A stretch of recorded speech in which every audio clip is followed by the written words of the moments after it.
going to call a meeting of the Carson City Board of Supervisors and the Carson City Liquor and Entertainment Board to order. Today is Thursday, September 18th, 2014. It is just 8:30, just about 20 seconds before 8:30. We are at the Community Center at the Sierra Room at 851 East William Street. Could we have a roll call, please? Supervisor Abound. Here. Supervisor Bonkowski. Here. Supervisor McKenna. Here. Supervisor Shirk. Mayor Kroll. Here. You have a quorum present. Thank you very much, Alan. Can we call on our good friend Nick Emery from the Good Shepherd Wesleyan Church? Good morning, Nick. How are you doing? Let's pray. God, we thank you for this day that you've given us. Lord, may we do things that glorify and honor you. We pray for wisdom for the leadership and influencers of our community, God. We pray for your blessing upon this city. We ask these things in your most holy name. Amen. Good morning, sir. I'm good.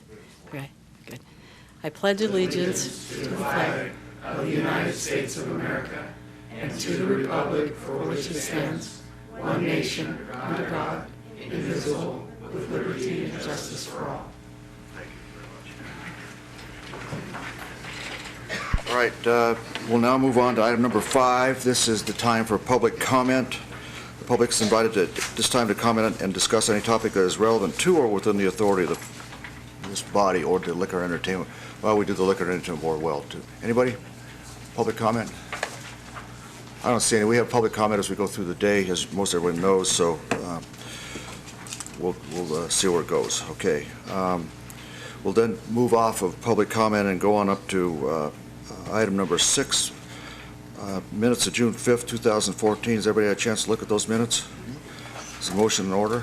Motion. I move to approve the minutes of June 5th, 2014 as presented. second. Motion by Supervisor Bonkowski, second by Supervisor Abad on the motion. Discussion? Hearing none, all in favor signify by saying aye. Aye. Opposed, nay. Carried unanimous. Okay, let's take up the adoption of the agenda. Any changes, Mr. City Manager? None. Okay. Board, any changes to the agenda? Okay, unless there's an objection, we will take the agenda as the amended agenda as published for today's work. Now let's move to item number 8. This is always a pleasant time for our board and our community, so we'll talk about length of service awards to our city employees. So can I have the board join me down and we'll go talk to some of our longtime employees.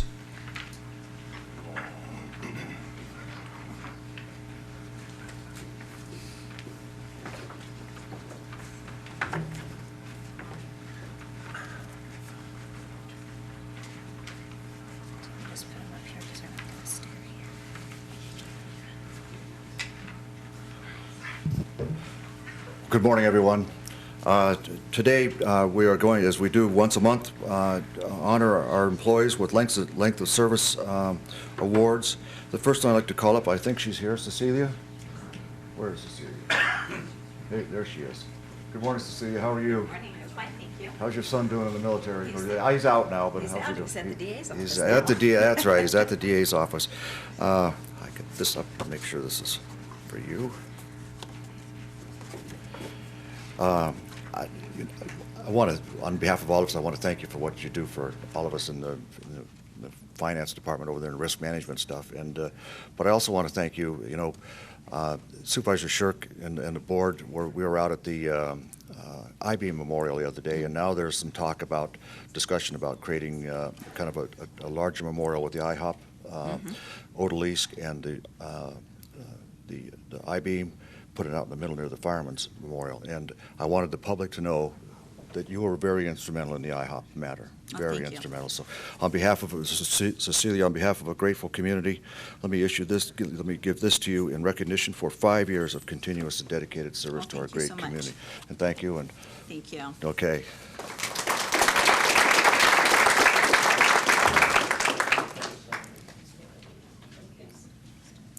Is Crystal Cooper here? Oh my goodness! You know, this one has a special meaning to me. Crystal Cooper is getting an award for 10 years of continuous service over at the Judicial Department of our good city here. And you know, Crystal started off her career working for me and my law firm all these years ago. It's hard to believe it's been 10 years ago. She was just a super person, and Can I tell a little story about? Go ahead. Okay, I'll tell a little story. I think when John and I were on the school board, there was an issue about whether or not, you could walk in the graduation ceremony if you didn't complete your proficiency exam, right? Mm-hmm.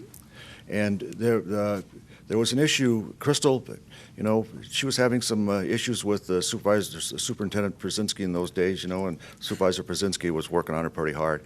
But Crystal didn't make it that time, and so there was a move to have, the state school board said, well, even if you didn't, because you're a senior, you can walk. Well, Crystal, to her benefit, said, I'm not doing that. I'm going to complete the proficiency exam. I'm going to wait my year, and then I'm going to walk. And, that embodies what Crystal is. She's just a hard worker. She's a great mother. She's a great family person, and I just can't say enough good about Crystal, and she's obviously a dear friend. So thank you on behalf of your community, Crystal. And thanks for letting me share a little bit. All right. Cindy Mills.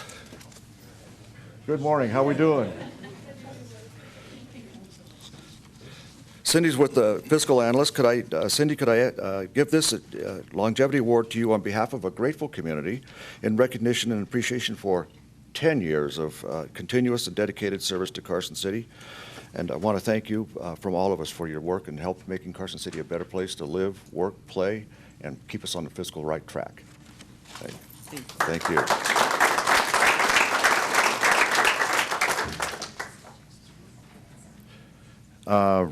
Ronald Reed. Good morning, Ronald. How are you? Ron's with the Skilled Trades. Ron's been with us for 10 years. This is a certificate of longevity to you, Ron, in recognition and appreciation for 10 years of continuous dedicated service to Carson City. Thank you for making our community a better place to work, live, and play. And thanks for everything you do for us. Thank you.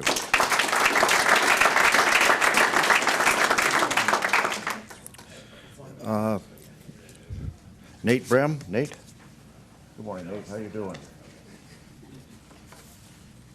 Good morning. Okay. Huh? Doing well. Nate, on behalf of a grateful community, let me give you this certificate of appreciation for 10 years of continuous service, dedicated service to our great community. And thank you. I know there are a number of you in uniform here today. I want to thank all of you for being on the front line and keeping us safe and just making it a great community. So on behalf of all of us, thank you for your service, and My pleasure. Keep it going. Okay. Thank you.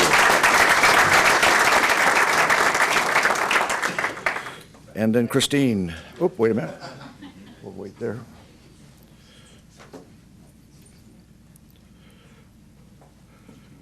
Christine Franz.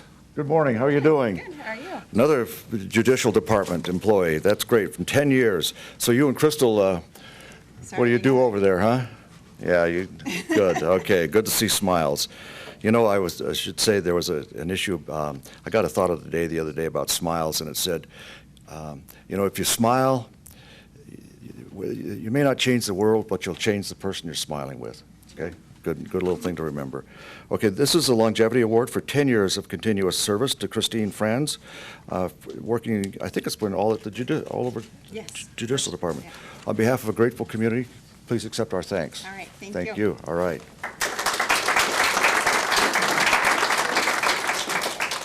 And Tammy Jennings. Good morning, Tammy. Got a good shirt on there. Look at that. Okay, I like that. Yeah, all right. And for how many years? Holy, 15 years. It's pretty. Seems like yesterday. Seems like yesterday? Well, it does seem like yesterday. Tammy, on behalf of a grateful community and the Board of Supervisors, let me present this certificate of appreciation for 15 years of continuous and dedicated service to our great community. I know you see a lot of things happen at Parks and Rec, and it's something that we all enjoy. So thanks for making Carson City a better place to live, work, play, and increase our quality of life. Great. Thank you. You. All right.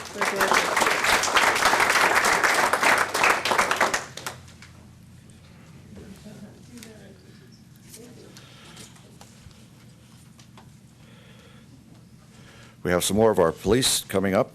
Michael Cullen. Michael? Good morning. How are you doing? Oh, come over here. That's fine. Thanks. Michael, this is 20 years. 20 years. Have you been 20 years always with the police department here? Yeah. Yeah? Okay, no, very good. This is an award for 20 years of continuous and dedicated service to our community. And as I said to Nate, you know, you guys are on the front line, and from my perspective, and I think I speak for the entire board, you know, you folks in uniform present a good image to our community. And I just want to thank you from all of us for your service to our community, and thanks for 20 years. So thank you very much. Okay.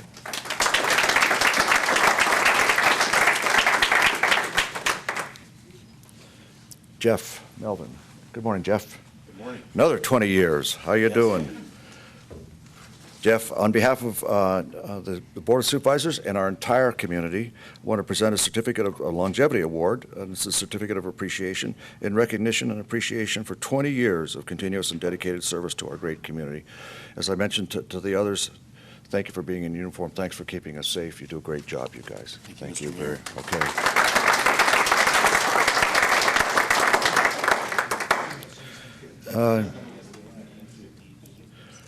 We have a lot today. We're going to get a good picture, so we'll have all the families come too, so we get a big group picture here. Darren Sloan. Good morning, Darren. How are you? Good. Darren, on behalf of a grateful community, let me present this longevity award to you for 20 years of continuous and dedicated service to our community. On behalf of all of us, our Board of Supervisors, our entire community, thanks for what you do to keep us safe. You guys do just a tremendous job. Thanks for everything, and keep it up. Thank you. All right.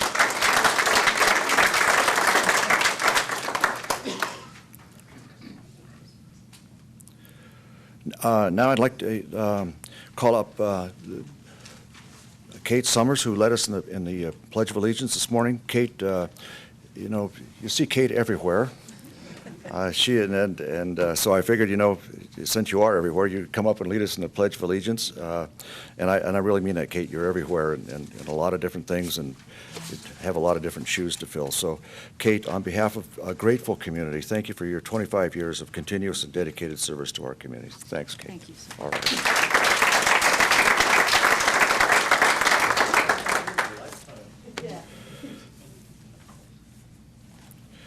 And then our last one is Gina Wilder. Winder. Gina. I'm sorry.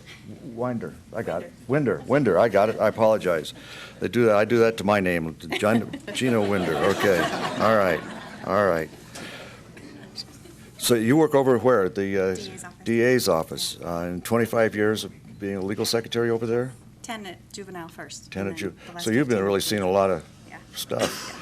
Well, you know, being an attorney, I know what you go through trying to, one, do a professional job and also deal with a lot of attorneys who, you know, maybe have different egos and things like that, you know, like me, you know. So, but on behalf of a grateful community, let us give you this longevity award for 25 years of continuous and dedicated service to our community. Thank you. Thanks, Gina, very much. Thank Thank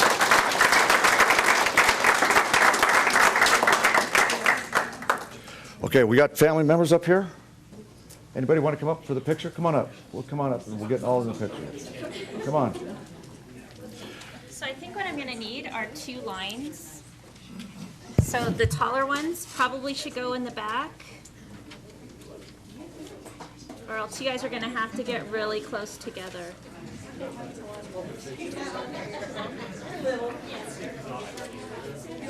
know how else to do it, Mayor.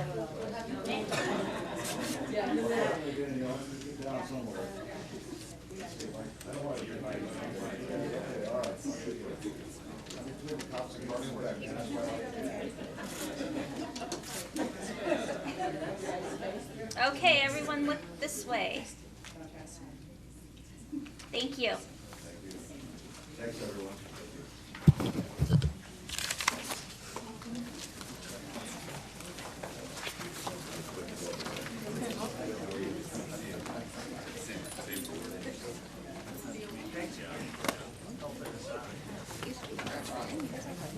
Seems like it just flies by. I went to orientation with them. The funny, that doesn't sound like how long ago. We were just discussing that. Maybe it should be. Here, good for you, thank you.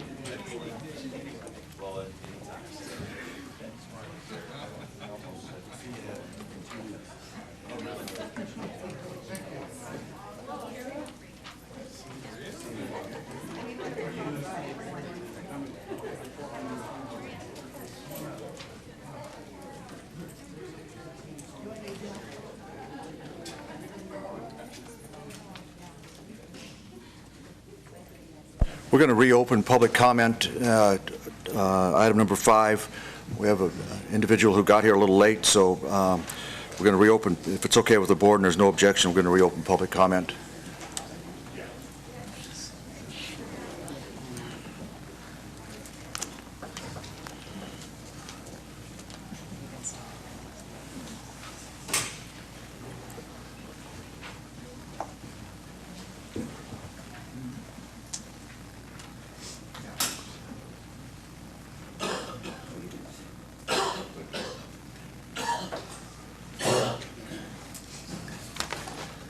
Got it? Yeah, Okay. if it doesn't fall off. Okay. Stand right here and look at them. Okay, thank you. Thank you. Good morning, Reba. How are you? Who said that? I did. We have a date, Okay. and you forgot it. I have a human interest for you guys, and it's pitiful that you don't know about it and don't care about it. I have a friend who has worked hard to start his business, and most of you know what that concerns. A whole lot of time, energy, and whatever. So I'll make it short. His daughter graduated from high school with all A's, and she was after this certificate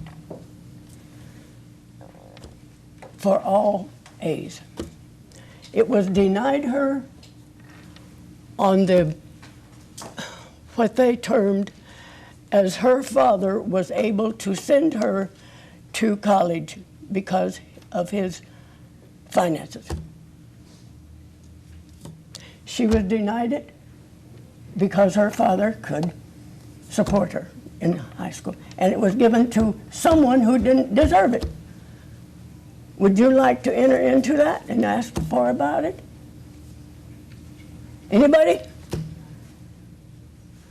Are you interested in people who have been denied Denied. I didn't catch that, Reba. for Denied. the credit? Denied credit. Financial credit. Of course. Okay. We are. I mean, I don't know if there's much we can do about it as this board, because credit's kind of a private deal, but please continue. Go ahead. Well, what would it concern if it was denied her the college entrance that she had earned? I'm sorry about my voice. That's okay. Mr. Mayor, if I may, I met with Reba. We actually went out to lunch, talked about this issue. My understanding was it was a scholarship application. Yeah, I believe. And I gave her the contact, and I think it was for You UNR. gave me the contact to Pete Livermore, and he never returned my call. He is not interested. He had a job or an appointment in Reno and never recalled and never returned my call. So the issue about is, I'm sorry, the issue is a scholarship was turned down or not approved, or what? That's my understanding. The scholarship was never approved. For And it UNR? was- No, it was denied. Oh, it was her. denied. It Okay. was denied her to give to someone else who didn't earn it. Right. Because her father could afford to send her. Okay. Well, I can give you the name. okay. And I'll be happy to take the name from Reba, and we'll try and walk backwards and figure out what Good. happened. All right. This shouldn't have happened. Never. Okay? Okay. Well, Nick, you and I, or whoever you want, can see what we can trace back on it, okay? All right. Yes, sir. And we know how to get a hold of Reba? And when you please look into, I don't know what to call this woman, a witch, I guess. Janice.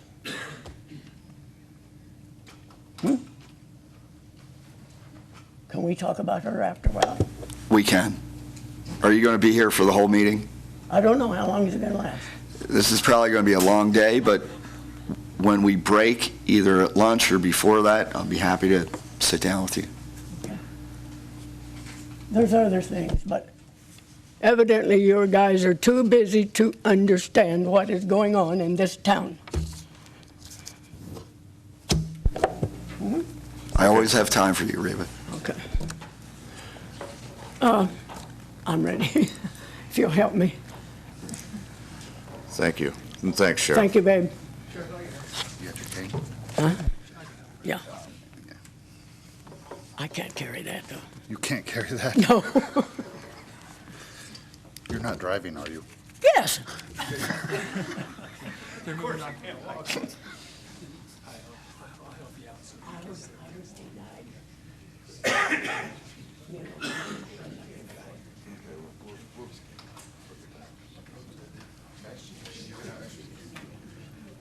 I can't. We have a meeting. We're trying to. Yes, you can.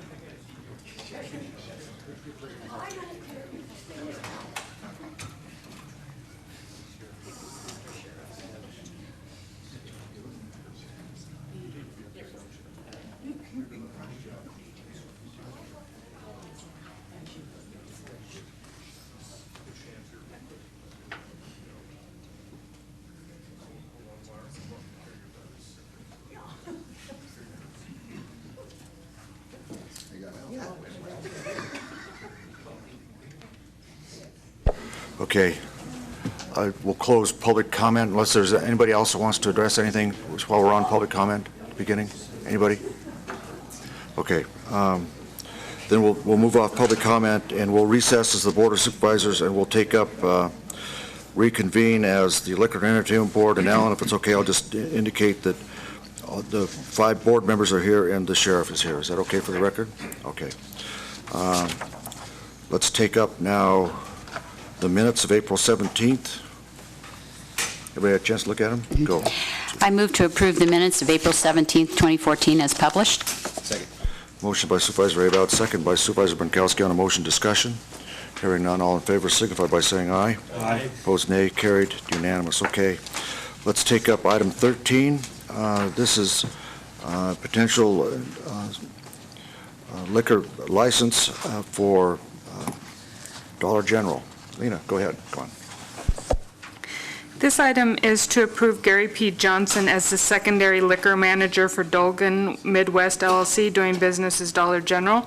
Liquor license number 15-29913, located at 3059 Highway 50 East. The current liquor manager is going to be staying on, and Gary is going to be the secondary, and he will be the on-site manager. And Colby Balkenbush from Colasar and Latham is here to represent him today. Okay. Come on up. Good morning. Good morning. State your name for the record, please, for us. My name is Colby Balkenbush with the law firm of Colasar and Latham, here on behalf of Gary Johnson, the applicant, Dollar General. Very good. What's the staff recommendation? Staff is recommending approval, sir. Okay. We had any problems out there at Dollar General? None? No, sir, none for note. And when we do a secondary license like this, that is for what purpose? It's not a secondary license, it's just one license. He's going to be the secondary liquor manager on the Right. license. Okay. And some businesses opt to do that. We have a few like that where they choose to have 2 liquor managers on the license. Okay. Colby, anything you want to add? You don't need to if you don't want to, but No, we appreciate staff's recommendation of approval, and I just request that the board would adopt that recommendation. well said like a good attorney. Okay. You can sit down if you want. All right. Public comment. Anybody? Board. Supervisor Rayboud. I move to approve Gary P. Johnson as the secondary liquor manager for Dolgan Midwest LLC, DBA Dollar General, liquor license number 15-29913, located at 3059 Highway 50 East. Second. Motion by Supervisor Rayboud. A couple seconds on the motion. Discussion. Hearing none. All in favor signify by saying aye. Aye. Opposed, nay. Carried. Unanimous. Thank you very much. Thank you, Colby. Say thanks to your client, too, okay? All right. Are we ready to move to concluding public comment from the Liquor and Entertainment Board? Anybody want to comment on anything on the Liquor and Entertainment Board? I don't see any then. We're ready to adjourn as this board? Okay, then unless there's an objection, we will adjourn as Liquor and Entertainment Board. will now reconvene as the Board of Supervisors. We'll take up item number 17, which deals with the Airport Authority. Since my law partner represents the Airport Authority, I will not only disclose, but I will abstain from participating in this matter. So, Karen, can I give that to you? Thanks. Welcome, Steve. Are you going to take us through this? Yeah, I can take you through it. Steve Takus on behalf of the Carson City Airport Authority. This is a relatively simple lease amendment. We haven't changed any of the payment terms, the term of the lease, or anything else. What it addresses is the historical use of the tie-down area. So with respect to many of the leases at the airport, we lease an area for them to build a hangar or repair facility. We also lease, in some cases, the city has in the past leased areas for the tenant to use as a tie-down area to do outdoor storage of aircraft. Historically, we have only allowed those businesses to use the tie-downs themselves, and the airport authorities actually maintain control and maintenance of the pavement itself.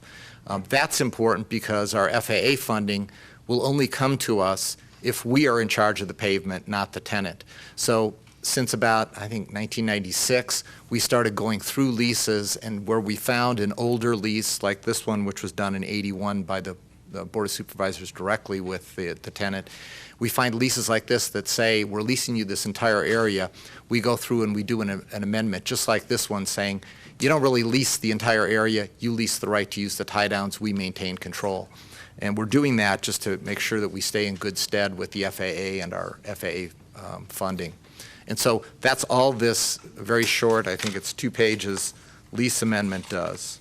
And so we would ask for your approval of the lease amendment. The other thing I guess I should mention is every lease at the airport must be approved by the city. That's in NRS 844, and that's why we're in front of you. The airport authority has already met at an noticed, regularly scheduled meeting and approved this, and so now we're asking for your approval. Thank you, Steve. Open it up to the board for discussion. John? Is the leasee either Shade Tree Aviation Inc. or Mr. Wickersham, do they have any objections to this? Is this the normal day for the renewal of the lease? That sort of thing. No, well, they have no objections to this. This helps them as much as it helps us because the pavement is deteriorating in that area. We are scheduled to replace that pavement in 2016. 2016 and 2017, we're doing it in two-year project. And so they're eager for us to go forward and replace that pavement. So they like this. The answer to your second question is no, this has nothing to do with the renewal date of the lease. This lease actually is set to expire in 2017. It'll be the first lease, actually since I've been involved with the Airport Authority, which was the early 1990s, the first lease to actually expire on our airport. We have had some discussions with the tenant about doing a 5-year extension, which is what's permitted under the statute, but those are just preliminary at this point. So right now, the only thing we're proposing to change is put this clarifying language in that the tenant is only leasing the tie-downs, not the pavement area. And that's to make sure that in 2016, when the FAA gives us money, they don't look at this and say, hey, wait a second, we can't give you money because your lease says this actually belongs to the tenant. Good morning, Steve. Question for you. Yes. When we have an older lease like this with multiple assignments, is there a legal reason that we can't terminate the lease and enter into a new lease directly with the current tenant? And does that have anything to do with what you said is the termination date of this lease in 2017? Well, that's a really good question. I believe it was 2003, there was some public press about some inside dealing of airport leases in the Las Vegas area. It happened while the legislature was in session, and there was a strong reaction by the legislature to make sure that sweetheart deals don't occur on airport leases. As a result, the legislature amended Chapter 244, which applies to more than just airports. It applies to cities and counties and all kinds of things. But the requirements now are that you go through a fairly strict process of putting things out to lease if it involves city or county property and specifically airport property. And as a result, once you go through that process, The legal opinion that we have found out there is that you can't subsequently just change the terms of the lease because you've gone through this entire public notice and bidding process. It wouldn't be fair to people who are bidding if a year later you change the terms of the lease. So within that restriction, we can renew leases under certain sections of the statute, but we can't really change their terms. We couldn't say, for example, this lease, which allows him to repair aircraft, oh, by the way, you can also do helicopter charter operations or something like that out of it. We can't make those kinds of changes. So if we eliminated this lease and replaced it with a new lease, we would have to keep the same use terms, annual term, the length of the lease, and also the financial payment terms. But beyond that, yeah, we could replace it with a more current lease form. And we have done that over the past because our more current lease forms include current environmental protections, current insurance requirements, and a number of other things that over the years we've gotten smarter and learned to put into our leases. So I guess to answer your question, yes, we could replace this with a different lease, but since we can't change the year term of years very readily, it probably wouldn't make sense to do that at this point. Our thinking right now is we're negotiating with the tenant to see if we can do a 5-year extension, which is permitted under the terms of the statute without having to jump through appraisal processes and public bidding processes. That'll be ultimately a question for the airport authority members to decide, is this really in the best interest of the airport to give a 5-year extension? The tenant very much wants it because he sees his business investment and his business activity lasting at least 5 more years. In fact, I think he's hoping that we'll do 5 years, and then maybe we'll do another 5 years after that. Until those time periods start coming up, we're really not in a position to do that. Okay. Did I answer your question? Because I know that was a pretty long answer, sorry. Any further board discussion? Public comment on this issue? Seeing none, I'm going to bring this back to the board.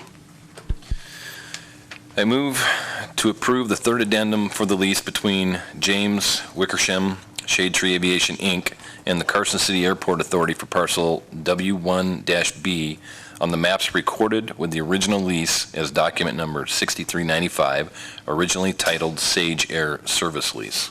I have a motion and a second. Discussion? Hearing none. All in favor? Aye. Aye. Opposed? Motion passes. Thank you. Thank you, Steve. Thank you. You have a good day.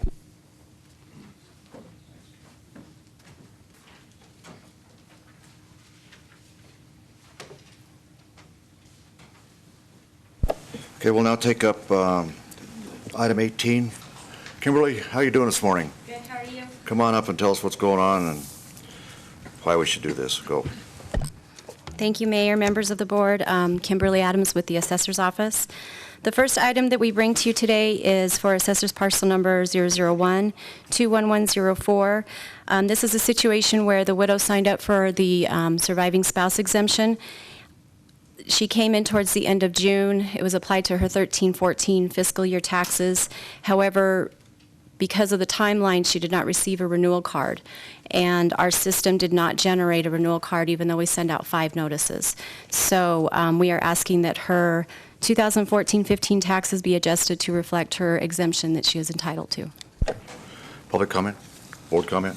Motion's in order.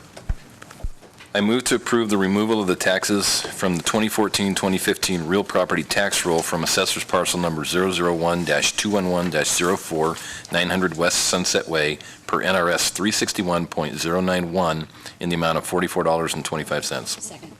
Motion by Supervisor Pankowski, second by Supervisor Abad on the motion. Discussion. Hearing none, all in favor signify by saying aye. Aye. Opposed, nay. Carried unanimous. Thank you very much. Kimberly, take up item B now.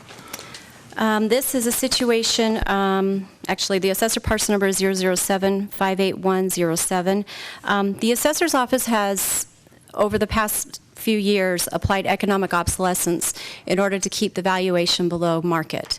In this situation, this property did not receive the correct amount of economic obsolescence because it is a percentage complete of new construction.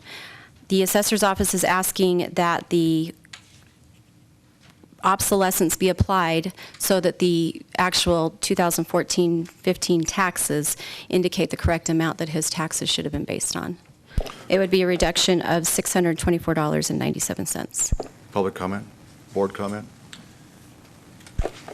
Kim, the economic obsolescence that's factored in, is that just to put this property on par with the surrounding properties? That is correct. And so it's already been applied to the surrounding properties? That is correct. Okay, thank you.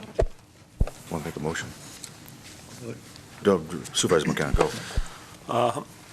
I move to approve the correction/decrease of the taxes for the 2014-15 tax year for the parcel number 007-581-07-1540 Silver Oak Drive per NRS 361.765 in the amount of $624.97. Motion by Supervisor McKenna, second by Supervisor Abott on the motion. Discussion? Hearing none, all in favor, signify by saying aye. Aye. Opposed, nay. Carried unanimous. Okay. Last one, Kimberly. Last one. This is Assessor's Parcel Number 008-56234.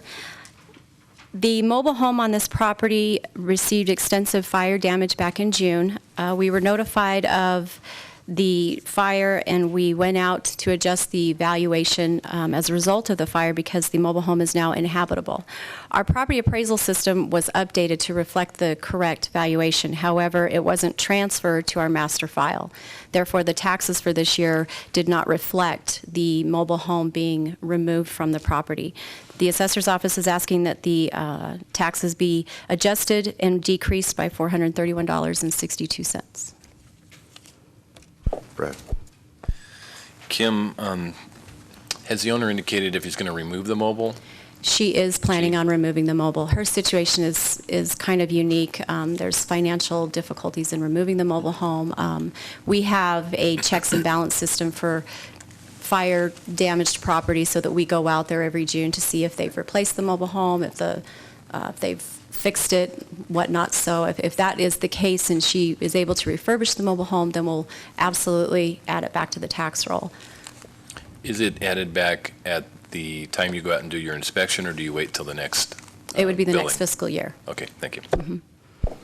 And I'd like to add, too, that we've put checks and balances in place to make sure that there won't be corrections that have not been transferred, so that this won't happen again, hopefully. Motion in order. I move to approve the corrections, decrease of taxes for the 2014-15 fiscal year for parcel number 008-562-34, 1910 Neptune Court per NRS 361.765 in the amount of $431.62. Motion by Supervisor McKenna. A couple seconds on the motion. Discussion.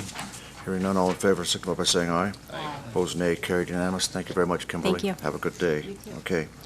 Let's take up item 19, Public Works. David Brucherick, the joint funding agreement. Tell us what's going on. Good morning, Mayor, Supervisors. David Brucherick, Carson City Public Works. This resolution is to continue the joint funding agreement that we have with USGS. We do this annually.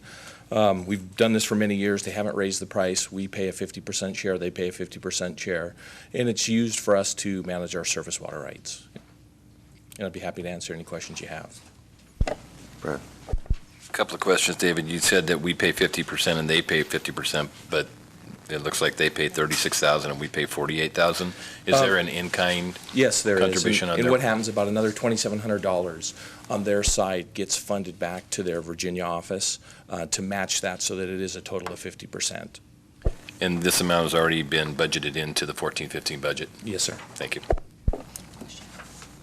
David, just with regards to this letter from the United States Department of the Interior, it said Carson City Public Works portion of the funds to support the cooperative program is $48,050. Pending availability of cooperative water program funds, the USGS will contribute $36,193. Are the funds from the cooperative water program available? Yes, they are. I just spoke with Stephen Barish yesterday. Great, thank you. Public comment? Board, we ready for a motion? Supervisor Abott. Resolution number? Resolution number is 2014 R26. Thank you. I move to adopt Resolution Number 2014-R26, a resolution approving and authorizing the mayor to sign the joint funding agreement for water resource investigations between Carson City and the U.S. Department of the Interior U.S. Geological Survey. Motion by Supervisor Abel, a couple of seconds on the motion. Discussion. Hearing none, all in favor signify by saying aye. Aye. Opposed, nay. Carried, unanimous. Okay. Darren, you going to take this one up? I Evans will take this one Broadcasting. up. Good morning, Mayor, Board Want of a 3-month Supervisors. extension? Darren Schultz, Public Works. 3-month extension? 3-month extension. We were here 3 months ago. The idea is we're moving these towers here that are now in the corporate yard, and takes a little bit more work than we anticipated, not quite as easy as we had hoped. But we do have some really good ideas, and we're confident that 3 months is plenty enough time to get us through it, and we'll bring something Any back. liability to the city for extending it for 3 months? None. Okay. Board comments? John? Any detriment to the lessee in his business if we terminate after 3 months? Is he going to be able to move his business? This is a radio station. That's correct. If we were to not extend it for 3 months and make them terminate at the end of September, yes, that would be a huge detriment. But by extending it 3 more months, we're working with him in the relocation onto some other city property. And so that's what we're recommending to do. Yeah, where I'm going with this is that, okay, so 3 more months puts us into December, January, snow on the ground, et cetera, nothing really happening. Why not extend it for a year and just make it happen? I mean, it's... We could do that. I believe the direction we got last time was to try and move this forward and make sure that the lease amount is equitable and accurate, and perhaps maybe the current amount isn't, so move on to the next step. We've had very good relations with the leasee, and we think we can get this done. Darren, the replacement tower is going to be a new tower? It's going to be a new tower. Minus one tower, much minus smaller. the radial ground wire? That's right. That's right. So you won't, in the new location, you won't have the same issues going forward that you're having now? That's correct. It's a much smaller footprint. Okay, thank you. Other comments, questions? Public comment? Motion's in order. Supervisor Abel, or who wants it? Brad? Supervisor Gronkowski. I move that the city offer to lessee to extend the lease term by 3 months under the same terms and conditions to facilitate continued negotiations on a contract extension or termination. Second. Motion by Supervisor Gronkowski, second by Supervisor Abel on the motion. Discussion. Hearing none, all in favor signify by saying aye. Aye. Opposed, nay. Carried, unanimous. Okay. We're ready to move on to item number 20. Al, you're here? Oh, no. Morning, Mayor, Supervisors. Kim Belt Purchasing Contracts. Staff is asking the Board of Supervisors to authorize Al Kramer, the Carson City Treasurer, to sign a no-fee contract with Bank of America Merrill Lynch for the purchasing card services provided throughout the city of Carson City. This is we did a request for proposal. 3 firms submitted proposals. They are Bank of the West, Visa.com, and Bank of America Merrill Lynch. Through a review process based on their proposal submittal, Bank of America Merrill Lynch was selected for the RFP. If there's specific questions on the evaluation criteria or the agreement itself, Al Kramer's here to answer those questions. Good. Al, I think you might want to come on up, Al. So, Supervisor Gronkowski. Good morning, Al. Good morning, Mayor. Al Kramer, Carson City Treasurer. Good morning, Al. Bank of America is the same firm that we're currently using for our card services? That's correct. So we have a history with them? Yes, sir. On the fiscal impact, this is actually a 2-year contract, but the fiscal impact shows $100,000 in revenue. That's $100,000 per year, not for the length of the term of the agreement. It's actually a 3-year contract with an option, two-year options, extensions on it. And yes, it's $100,000 a year. And then in the contract, there are provisions for cash advances and convenience checks. Can you run us through what the provisions are, the safeguards are for those? Yeah, we do not, when this is set up, when each card is set up, it's set up specifically not allowing advances or checks to write against it. So it is, I mean, this is a management tool. A P card is a management tool, and it allows us to be more efficient in the procurement of things that the city's going to buy anyway, in addition to having a rebate come back to us on the price. But essentially, yes, it's possible to abuse it, but it's also something you can get fired for. And that is when people are given a card, they're given and they sign a statement saying that they understand how they can use it. And I believe we've actually had people terminated for misuse. Is that right, Nick? It's been years and years ago. There was disciplinary action taken, I know that.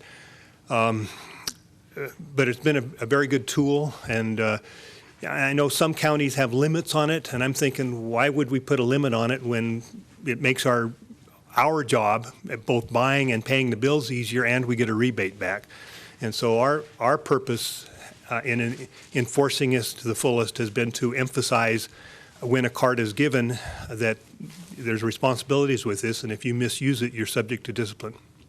And then finally, even though it's a 3-year agreement, there's a 60-day termination provision without cause if we ran into issues. If we ran into unreconcilable differences that we felt like we needed to back out of this thing, we can get out, yes.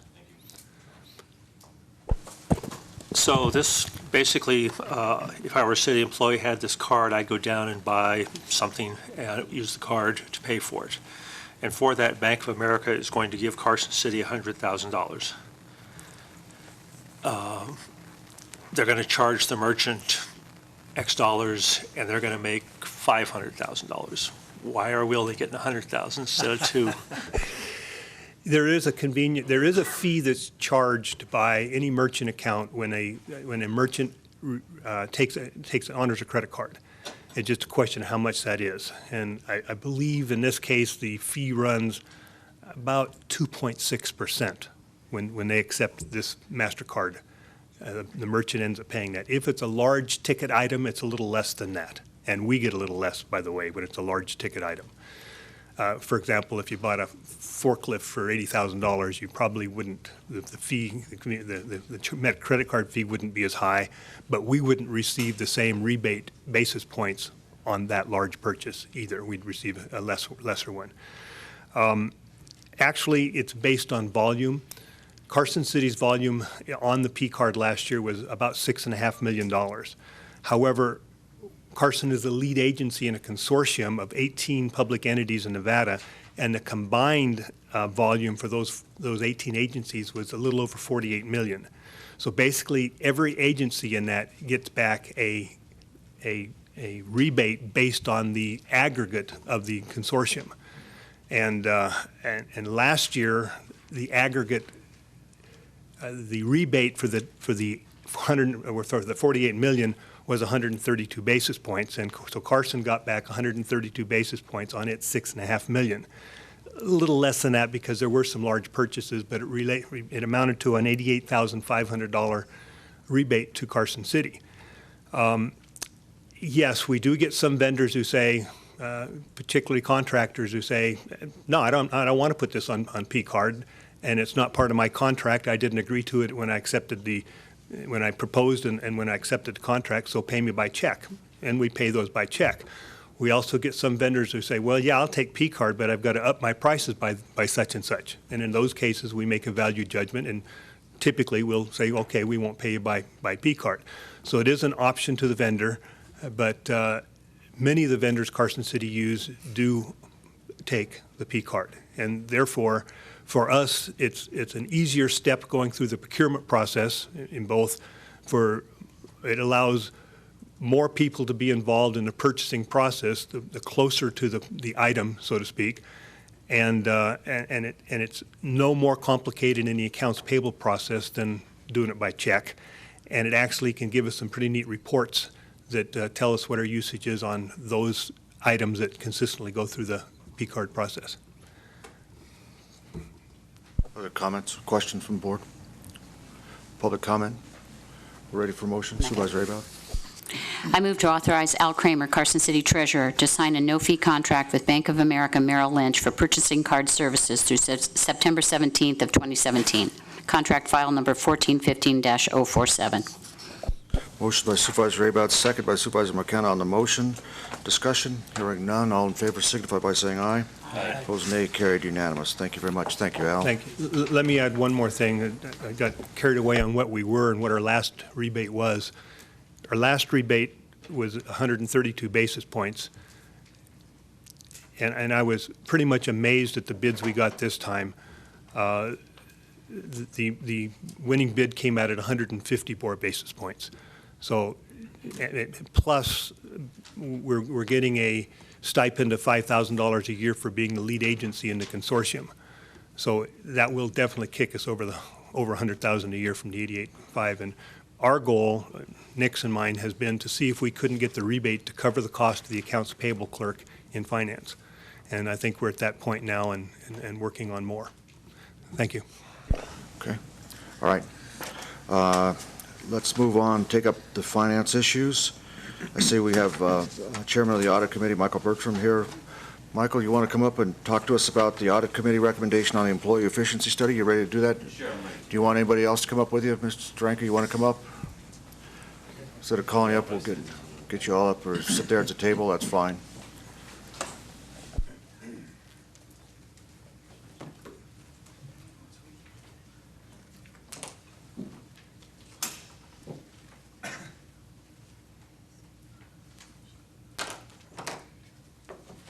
Okay, for the record, I'm Michael Bertrand, Chairman of the Audit Committee, and I think we were tasked by the board to take a look at the funding, give some recommendations as far as funding the employee efficiency study.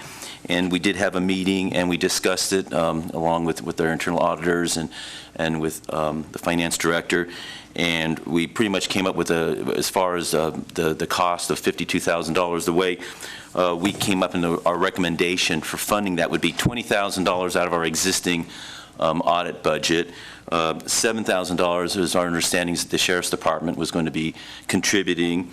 And I think the finance director suggested possibly the additional $25,000 can come from the contingency fund.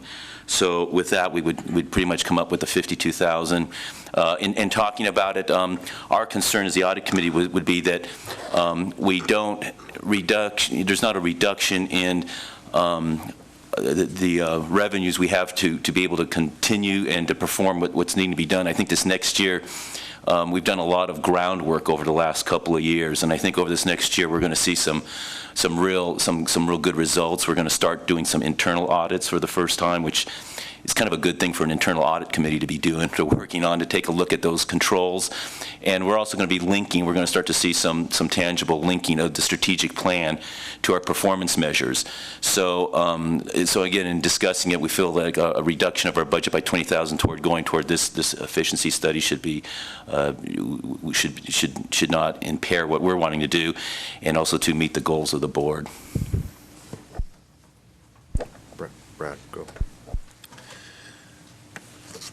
So our alternatives, if we didn't want to pull money out of the contingency fund, would be to delay this until next year and work it into the 2015-2016 budget. Is that correct? Delay what? The efficiency study. You could, although it's already underway. I would say probably a better alternative would look at how we would adjust the internal audit budget to accommodate what the contingency fund would have contributed. Okay, and that's leading right into my question is how would that work and what are the ramifications if we were to delay the completion of the efficiency study? Or what I'm looking for is all of our alternatives so that we don't pull money out of the contingency fund but still complete the work. Well, I guess two comments associated with that.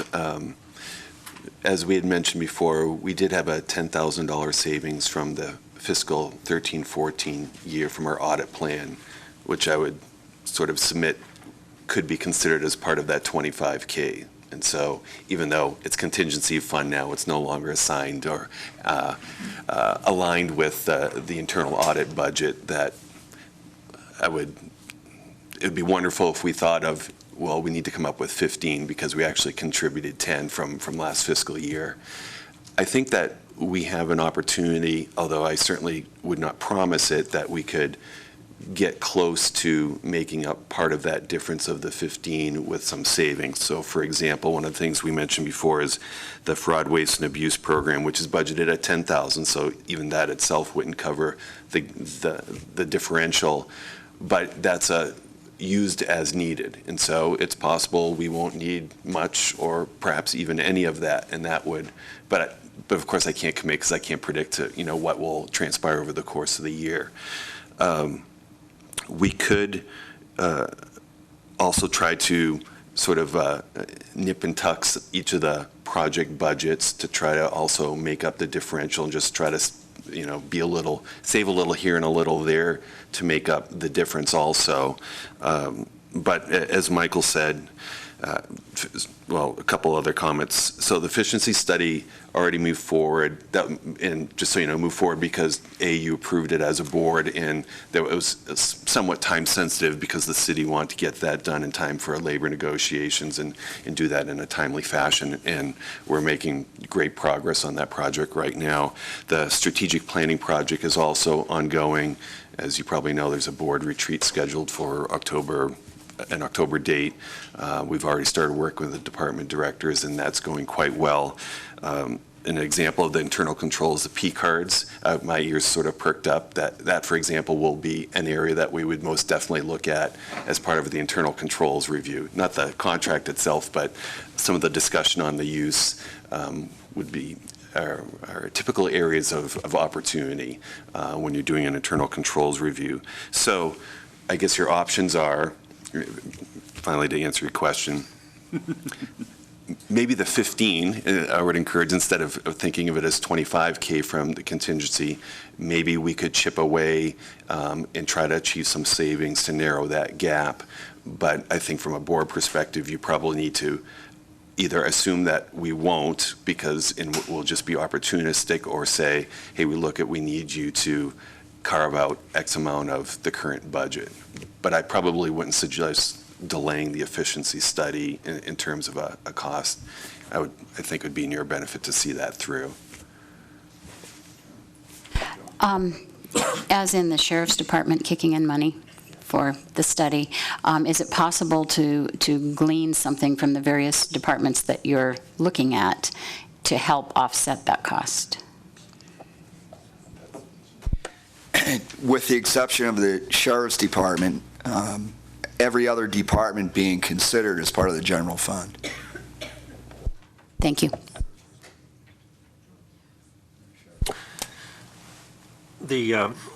One of the comments that I heard from my department manager last night was he got asked a question about his department, and basically the answer was, well, I've got 7 people sitting over there now doing the job, and I used to have 16.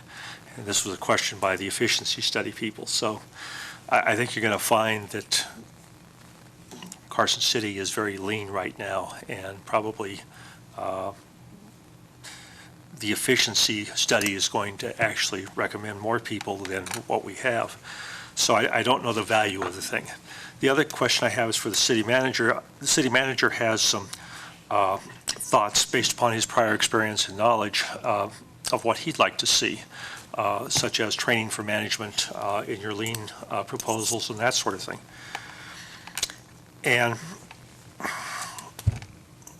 so I don't know. We've already approved it. Now we're trying to figure out where to get the money from. Is this cart before the horse type thinking? Do you really want to continue, ask the city manager if he wants to really continue with this particular project, or would he rather take some time and do his projects? Well, you can answer that, but I think that's a question for us up here on the policy. But go ahead and take your shot if you want. I mean, I don't want to put you on the spot. That's a policy question, I think. Well, let me put him on the spot.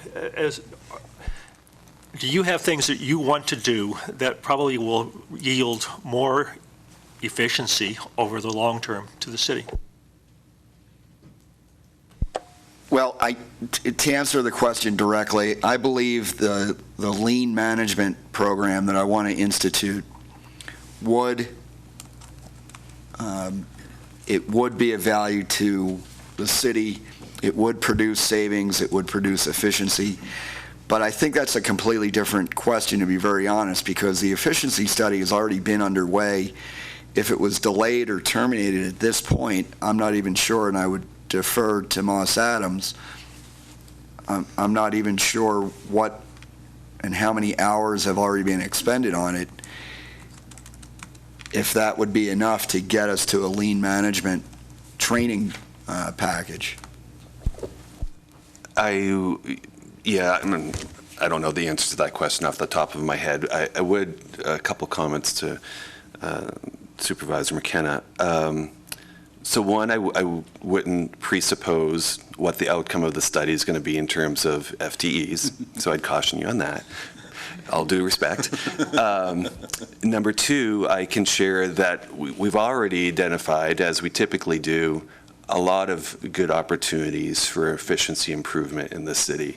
And when I say that, that doesn't mean people in terms of reduction in force. That's in how you operate. The city manager and we, at the end of yesterday, had a good sort of recap discussion from some of the things that we've learned from our initial interviews, as we typically do. I don't want this to come across as a self-serving comment in that, because we're doing the work, but you will get benefit out of the study. And as the city manager indicated, the lean, his interest in lean, which are would, I think, be very beneficial to the city also, are similar but quite different. And I think you get benefit from both. And I also know that, at least based on the discussions we've had regarding a potential lean program, terminating the efficiency study to use that money towards that, I don't believe would cover the cost anyway. But I think you'll get plenty of value in the efficiency study. Okay, the only reason I bring it up is that it's outside of the budget. I'll put it that way. That's the only thing that bothers me about the whole thing. I have no problem with the efficiency study. It'll probably turn out to be a good look at what we do and how we do it. I know the city manager has some ideas that he brought with him that we hired him because he had, and if I were he, I would be chomping at the bit to get started on it. And so how do we balance this? We're spending our rainy day fund on things like this, and I don't know, should we be looking at the budget someplace else to terminate a program or something like that we budgeted? That's a question for the board. That's a question for us. Okay. Supervisor Shirk. Good morning. On the efficiency study, I know the Sheriff Department is actively involved in that. What other departments? The assessor, city recorder, the treasurer, anybody else? Or is it just the sheriff? No, it's all departments reporting directly to the city manager, and then Nick helped me with this, helped me with the sheriff's office, the library, the assessor, the treasurer, and the clerk. And the clerk. Thank you.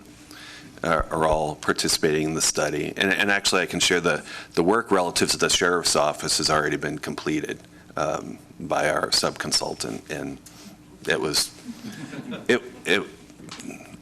without sharing anything, it was quite positive. So are those other departments contributing anything for this efficiency study and amount of funding? And if so, how much? Well, yes and no. As the city manager indicated, the general fund is paying for it, so you could argue that they're all contributing, or you could argue none are contributing. I mean, however you want to look at it. But the sheriff is the only one that actually came to the plate then with dollar amounts, correct? Correct. On the strategic planning, can you just basically summarize that for us, what that would involve, and when will that come back to the board? Sure, and Marina, feel free to jump in. So we've been working with the city manager's office to prepare some of the foundational elements. Let's see, I guess I'll answer the question in a couple ways, process and content. So process is we're developing an initial cut at content for the strategic plan that we're working with the departmental directors to build some of that foundational information that we'll then bring to the Board of Supervisors for the retreat that you have scheduled.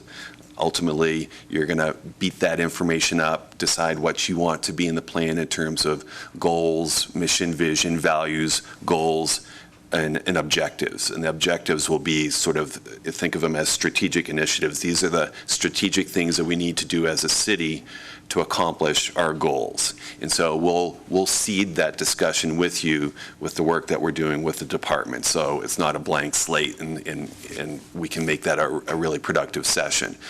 After that, we'll have some form, and we're still sort of finalizing the sort of, I guess, the details, but we'll have some form of public input into what comes out of your retreat. And so we'll get some public feedback in that. That'll be brought back to you before it comes to the board for final adoption, whatever that timing ends up being, whether it's December or January.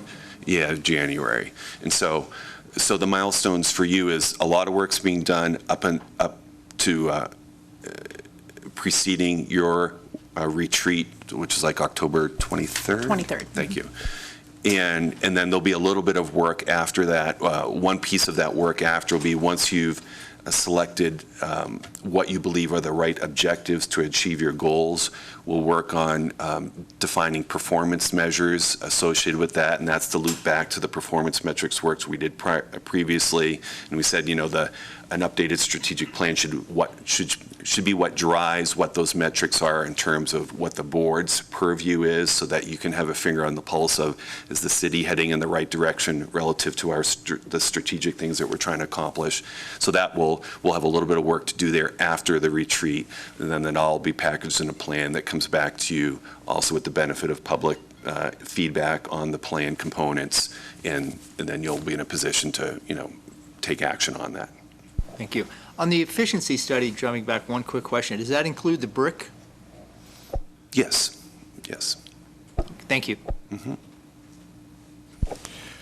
Any other comments from the board?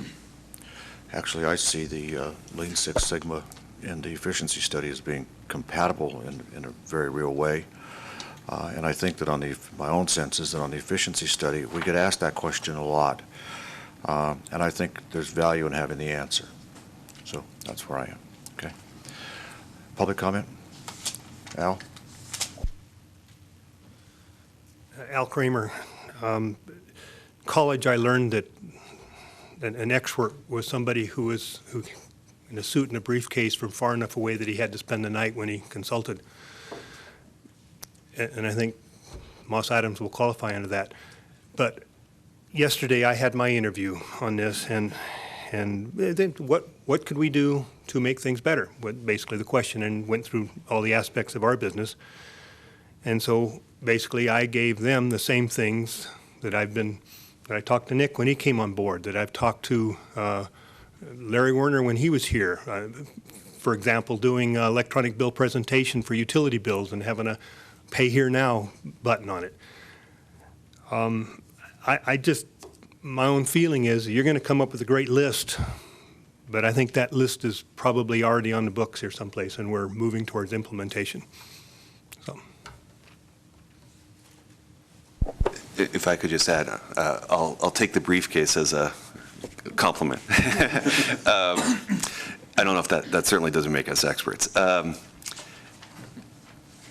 Absolutely, we will have findings and recommendations in our report that leverage heavily ideas from the employees, your managers, your directors, as it should.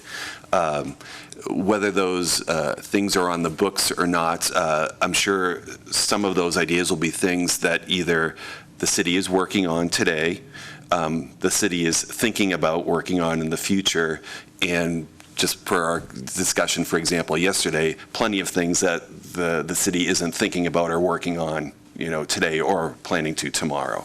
And so you'll have a combination of all of the above. But part of the sort of the beauty of doing that type of project is you're trying to elicit the good ideas from the staff, because they know their jobs better than we ever will. And lots of times those ideas are there, but they're not being taken action on. And so this is a platform to provide the city as a whole sort of a roadmap of here are things that we should be focused on, here are things that are priorities, and it becomes sort of a tool for all of you to use to say, well, look at, someone else is taking an objective view of this, and we got to get going on some of these things. So, it's independent third-party confirmation of things that are already happening, and my own standpoint, it is nice to have that type of confirmation from our internal auditor, because I think our internal auditor is one that's supposed to be looking over our shoulder most all the time. So, okay. I don't know who started first. Go. Michael, in your efficiency study, will it address ways to accomplish what Al was talking about, and savings within the department so that we can actually accomplish some of the things that need to happen? Yeah, I think that's a question that could be better answered by Mark, as he'll be doing the study. So, Mark, could you take that? Yes. I mean, we'll, one of the things that we mentioned when we were first asked to, scope this, do we do this type of work, and responding to those questions is, when we do studies like this, we tend to take as broad a view as possible, meaning being as inclusive as possible. So even though this is called an employee efficiency study, and even though someone might mistakenly, but might say, oh, this is about FTEs. Do we have the right number of people in the right positions? So the answer to that would be yes, but that's just really a sliver of what we're looking at. So we're looking for any type of opportunity from the development of information, how we communicate across departments, how do we make decisions, workflow process, use of technology in that particular example. So we're being as inclusive as we can, because it would be a waste to have a narrow conversation when you have these discussions and interviews. And so yes, but part of our job is to, and part of why we hopefully are, somewhat experts, is that we work with, hundreds of cities and counties, and can help bring to you things that, okay, this makes sense, or this is practical, this is not. This is something that you could achieve at no extra money, at a little extra money, what things are going to cost a lot to do. And so it's not just what the ideas are, but what are the ideas that will work here in your particular environment with your limitations and your opportunities. And so a long-winded answer is yes. Yeah. Supervisor McKenna. Quick, going back to the efficiency study again, if I was to look and say the library is involved, and then the efficiency study came back and said, you should lay off, I'm just using facetious here, you should lay off 2 people.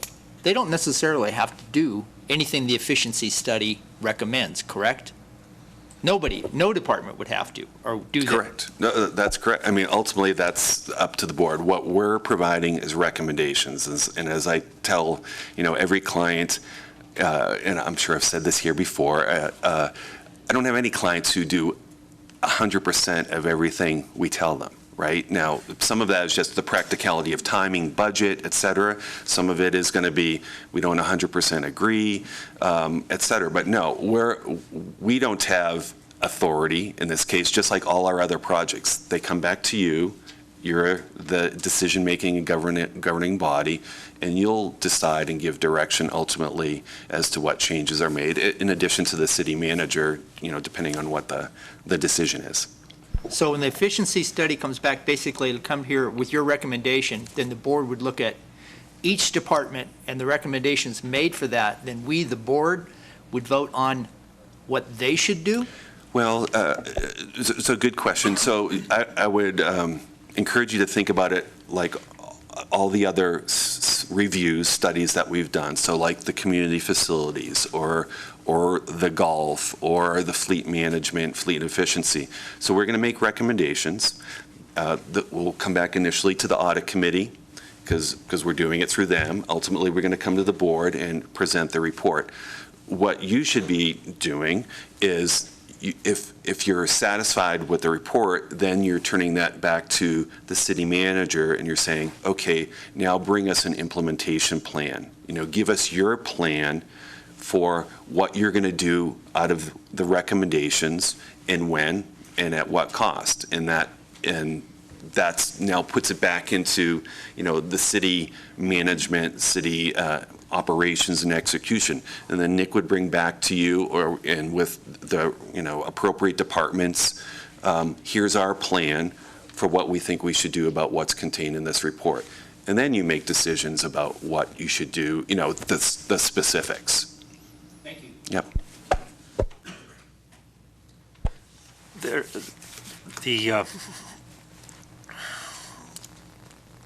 To explain to people that don't understand government accounting, every department, every function gets a budget. And that budget is basically what they will have to spend for their activities for the year. Most of the time, it's been my experience that those budgets come in where they don't spend all their budget. And we also have a thing called a contingency account that is an amount that can be used for things that weren't available, that weren't part of the budgeting discussion. So the board's budget, most likely the board will not spend all the money we've been allocated for the year. So that money is available to spend at some time, but generally we wait till the end of the year. And we take money out of the contingency fund. So Nick, if you think you can find 20 grand someplace in the other budget items, I don't have a problem spending the contingency money. I just don't want to run into a situation where we spend all of our money and more than we have. The second part of this is, what's the impact of taking $20,000 out of the audit committee's plans?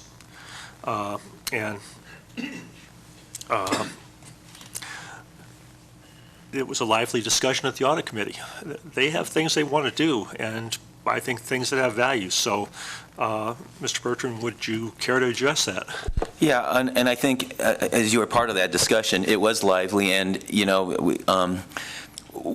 we are becoming more aggressive in some of the things we're doing, and we're wanting to really see some things rolled out. And we'd like to really, for the first time, get into really reviewing internal controls, and we've got lots of ideas. So it wasn't my first choice to do that, but what we did is we had the discussion and said, based on we're wanting to accommodate what the board is wanting to do and bringing this in too. So talking with Moss Adams, we tried to put together a budget and a plan where it would not wouldn't be detrimental to what we're doing. It wouldn't really hinder it or make it so that we had no project we could never really finish through. We can think we can continue to go forward. It just won't be quite as fast and probably as we would like. But we felt that this was a plan that would work out if we took out that $20,000 and it wouldn't cripple what we're wanting to do over the next year. So yes, it would have been great to have not had that, because we like to put probably more into internal control review. That's where we'd really like to start going, and also to follow up more on the implementations. So that's why I think that this is a workable plan, and we're all having to work with budget constraints. So we're trying to work and come up with something where we can still be effective and at the same time accommodate some of the desires and the needs of the board and the city manager. The other part of it, though, is as a philosophy, if the board is going to have a citizens committee look at the operations of the city, and then we pull money for other things the board wants to do, what message does that give the citizens committee? I think we need to think about, what do we want the audit committee to do, and do we want to set them loose, basically, give them a real budget? And I think Mr. Bertrand is ready to get out there and do a lot of work, so. Yes, again, I think that we've had the last few years, we've been building a foundation, and we're really ready to, I think, really move forward over the next year. So I appreciate your concern for the audit committee budget, and being an auditor myself, I value that very highly, and I think there will be dividends coming back to the city as a result. But I do appreciate your appreciation for what we're doing, and wanting to guard that budget for us. Well, maybe you want to add the Board of Supervisors as part of your efficiency study. If you can Go figure on. out how to do that. No comment. We'll pass on that. There That are would some be a things really- I'd like to talk about. That would just blow the budget, so I don't think we should. All right, you guys. All right, public comment. Anybody? Board, we ready to do this or not? Oh, come on up. I'm sorry. I'm Bradley Harris with Neurosense Consulting, and I just want to make a point that having worked in business for a long time, I've seen these kind of projects in the business environment, and where I know that the work that'll come back will be valuable and well done. I don't have any doubt because of the experience of these folks and working with the city managers. I have no doubt that it's going to come back, but it's going to require a certain amount of capacity to do it. And then the folks will go away and they'll do their work and they'll come back. And then it's going to require even more capacity from what are your already, I believe, overworked managers to implement this.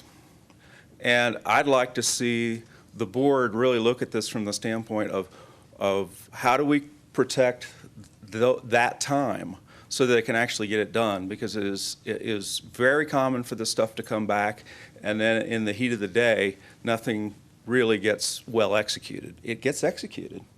It just doesn't get well executed. And so how do you protect their time so they can actually do this? How do you manage the project from a high level so that the information is coming back to you on a regular basis and you can look at the progress? But the other thing, in terms of just thinking about it today, is how are we going to set the priorities for all the good ideas that come back?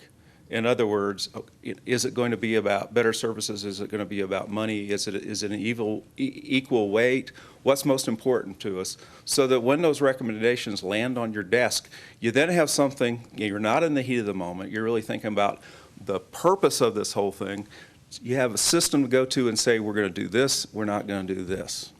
If you do that, I think you have a much better chance of getting, your money's worth than just saying, okay, we're going to have a study when this is done. So that's a little advice from a longtime consultant and business guy. Did you bring a briefcase? I didn't bring a briefcase, but I would just like to see thought go into that now as you're working together as a board to really start to, if you will, codify your approach instead of waiting for it, because there just won't be time to think about it when it lands. So, Well, thank you. I think you make a good point. I think that, the strategic conference that we have, I think we're going to be talking about some of these things, and also the issue of whether or not the board should be a policy board or a micromanagement board. So, all right, bring it back here. Motion's in order. I move to accept the Audit Committee's recommendation to fund the employee efficiency study being performed by Moss Adam using $20,000 from the fiscal year 2015 internal audit budget, $7,000 from the fiscal year 2015 Sheriff's General Fund budget, and $25,000 from the fiscal year 2015 General Fund contingency account. Motion by Supervisor McKenna, second by Supervisor Abad on the motion. Discussion. Yes. Discussion's in order. Go. I tend to agree with Bradley's comments that having the study is important and it's an investment in our future, but we do have to be able to implement the recommendations, and we also need to tie it into our strategic planning. So as long as we do that, and by we I mean the five of us, then I think that this is an important investment for us. Yeah, and I wasn't being facetious. I mean, I would donate, the board members get a certain allocation. I'd donate mine to this if we need to.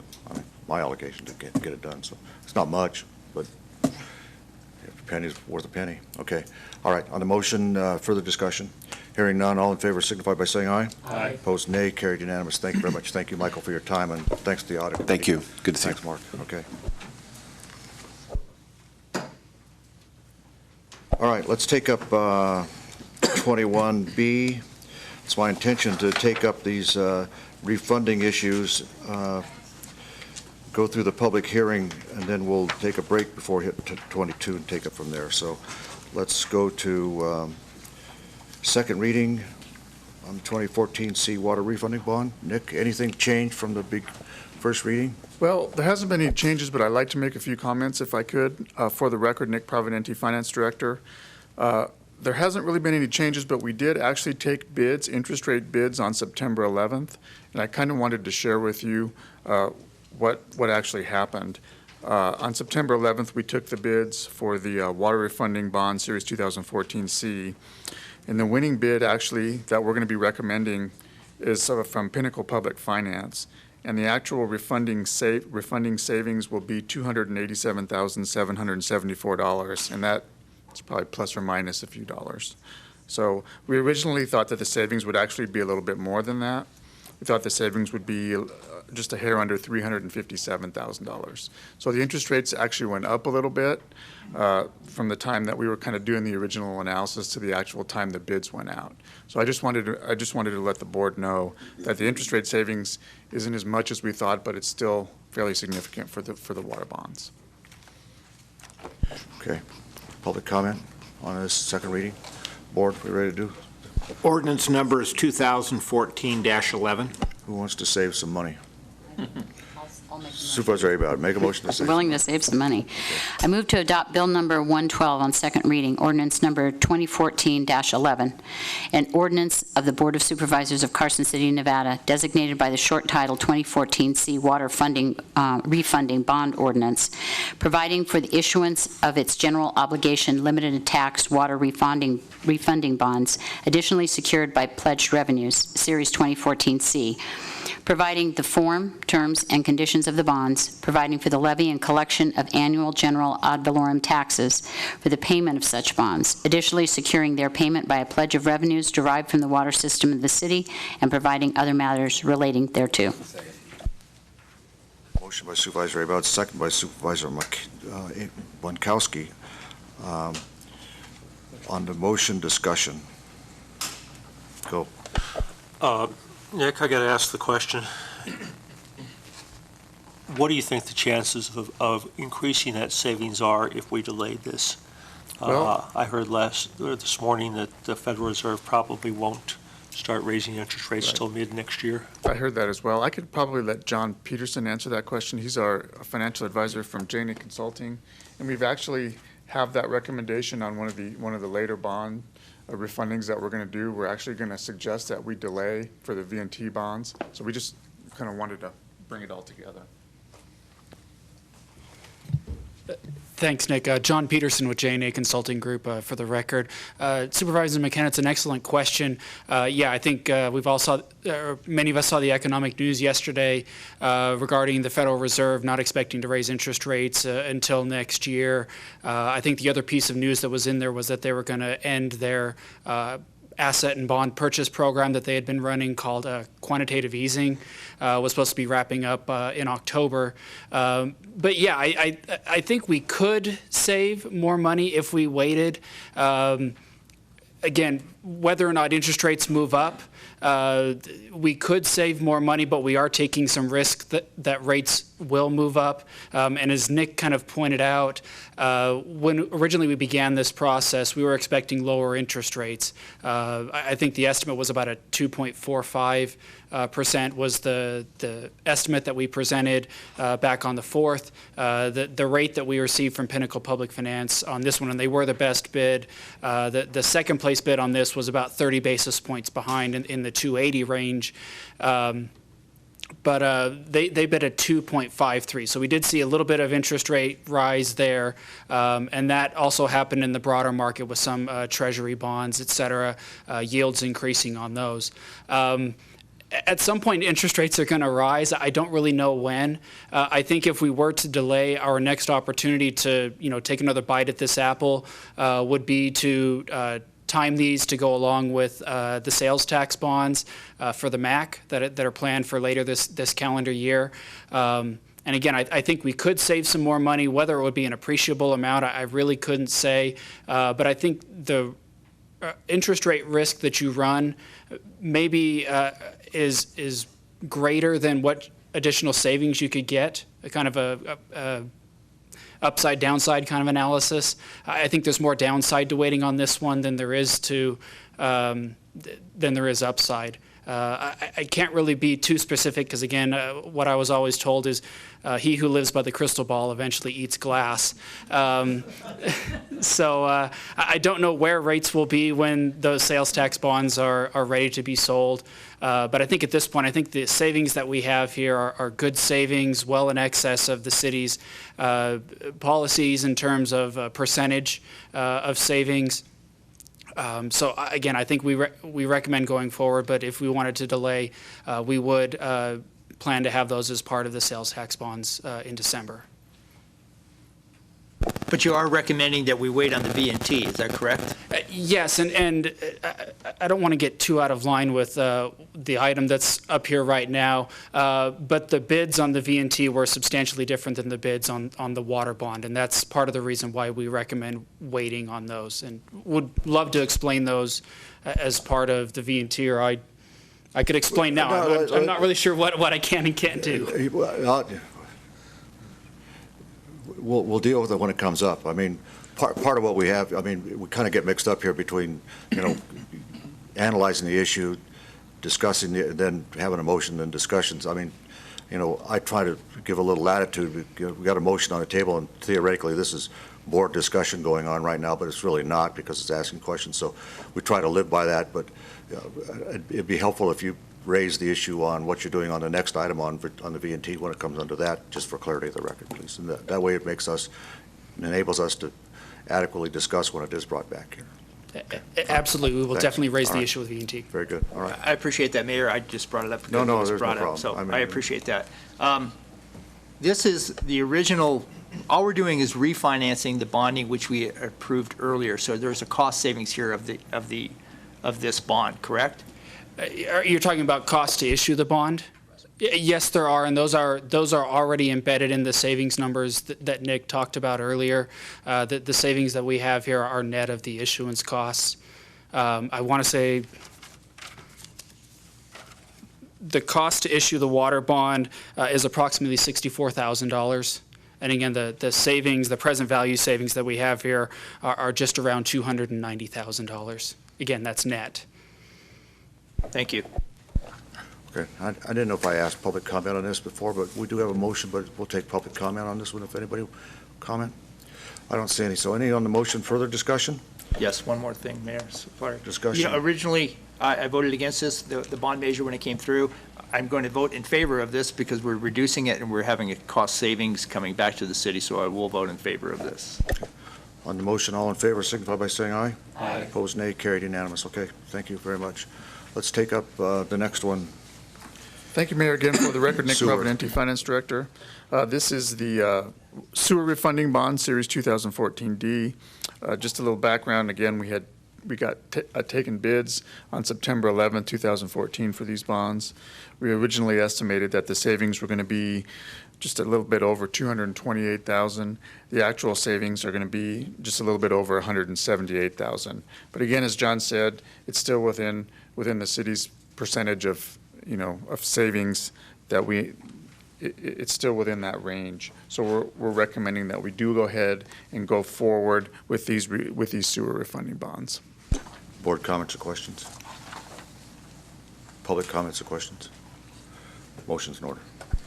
I move to adopt Bill number 113 on second reading, ordinance number 2014-12, an ordinance of the Board of Supervisors of Carson City, Nevada, designated by the short title 2014 Sewer Refunding Bond Ordinance, providing for the issuance of its general obligation limited tax sewer refunding bonds, additionally secured by pledged revenues, Series 2014D, providing the form, terms, and conditions of the bonds, providing for the levy and collection of annual general ad valorem taxes for the payment of such bonds, additionally securing their payment by a pledge of revenues derived from the sanitary sewer system and drainage system of the city, and providing other matters related thereto.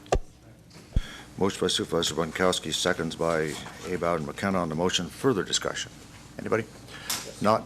Discussions in order. Go. Again, I voted against this when it originally came before the board, but because we're refinancing and there's a cost savings back to the city, I will vote in favor of this. On the motion, discussion. Thank you. On the motion, further discussion. Hearing none. All in favor signify by saying aye. Aye. Opposed, nay. Carried unanimous. Thank you very much. Now we'll take up the VNT. Thank you, Mayor. Again, for the record, Nick Providenti, Finance Director. So on the VNT bonds, again, we had bids received on September 11th, and Pinnacle Finance did not bid on these bonds. They bid on the water bonds and the sewer bonds. So the actual winning bidder, I believe, I don't even know if we could accept Bank of America's bid because it was either all or nothing from them. But you know, the savings we're anticipating is substantially less than what we anticipated. We anticipated about $668,000 in savings, and it looks like the actual savings based on these bids are going to be $330,000.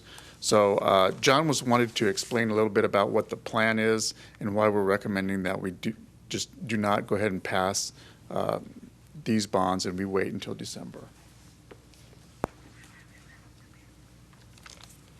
Thanks, Nick. Again, John Peterson, J&A Consulting Group, for the record.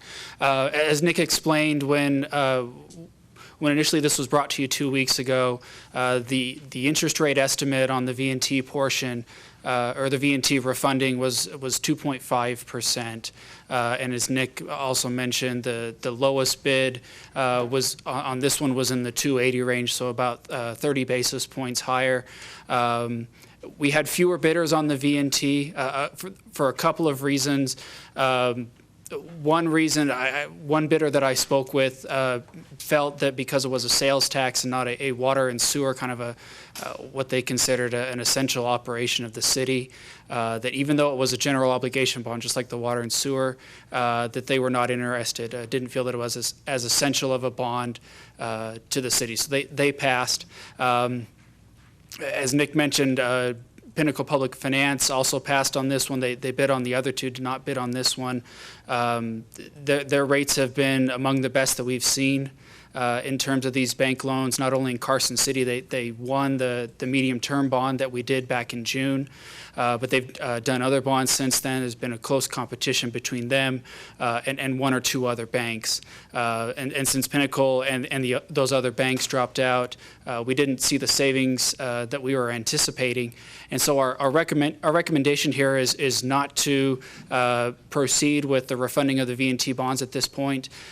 We would plan to bring these back and include them as part of the bond sale that would go for the MAC, the 1/8% sales tax. And again, they're both 1/8 cent sales taxes, so they're very similar in terms of credit and the repayment stream. But I think the biggest reason why is that when we compared the bank bids that we got on the VNT with what we would expect in a public market bond offering today, the savings were lower. The estimate right now, if we were to go out and do public bonds, is that the savings would be somewhere in the mid to low $500,000. Again, the original estimate was north of $600,000, but substantially more than the mid 300s that we're talking about here with the bank loan. To put that in perspective, and I think to Supervisor McKenna's question earlier, yes, there is a possibility that interest rates will rise before we're able to sell these bonds in the public market. That could be as early as December. But based on the estimates of where we are today, interest rates would need to rise a full 1/3% between now and December for us to basically be even with where we are now. I think delaying gives us another shot or another bite at the apple to try to improve the savings. But again, I was disappointed in the interest rates that we received on the V&T, and again, don't recommend based on what the savings would be moving forward. But I will stop here and see if So there are any you questions. asking for approval on second reading and then just hold it in abeyance, or I don't know if you can do that? Or are you just saying we want to stop moving forward on the V&T refunding, and we'll take it back up on first and second reading and go through that drill when we do the other bonds that you talked about, the 8 cent? Yeah, yes, what we're recommending is no action on the V&T at this meeting. And again, when we come back for first and second reading on the bonds for the MAC, there would also be an ordinance for a first and second reading of the ordinance for the refunding of these to go along with that transaction. All right, John? The bonds are based upon Carson City's credit and Carson City sales tax. The V&T is a name that's attached to them. And my question basically is there any weakness in V&T bonds versus other city bonds? Would we be better off? Lyon County indicated it wasn't happy with the V&T, it wasn't going to put money into it, et cetera, the railroad itself. Is that going to impact us? Are we in a situation now where if we're going to realize savings, we have to do it today because the market for V&T will be bad in the future? Supervisor McKenna, no, I don't believe so. They have the name V&T in them, but the security to repay these bonds is the 1/8% sales tax, which is not tied to the operation of the V&T. Additionally, these are general obligations of the city. I think to your earlier question about whether they're weaker than other Carson City bonds, I think in general the market would view what they term essential services like a water and a sewer bond to be of a better credit quality compared to just a straight sales tax bond. But really the general obligation of the city behind all three of these should make them substantially equal.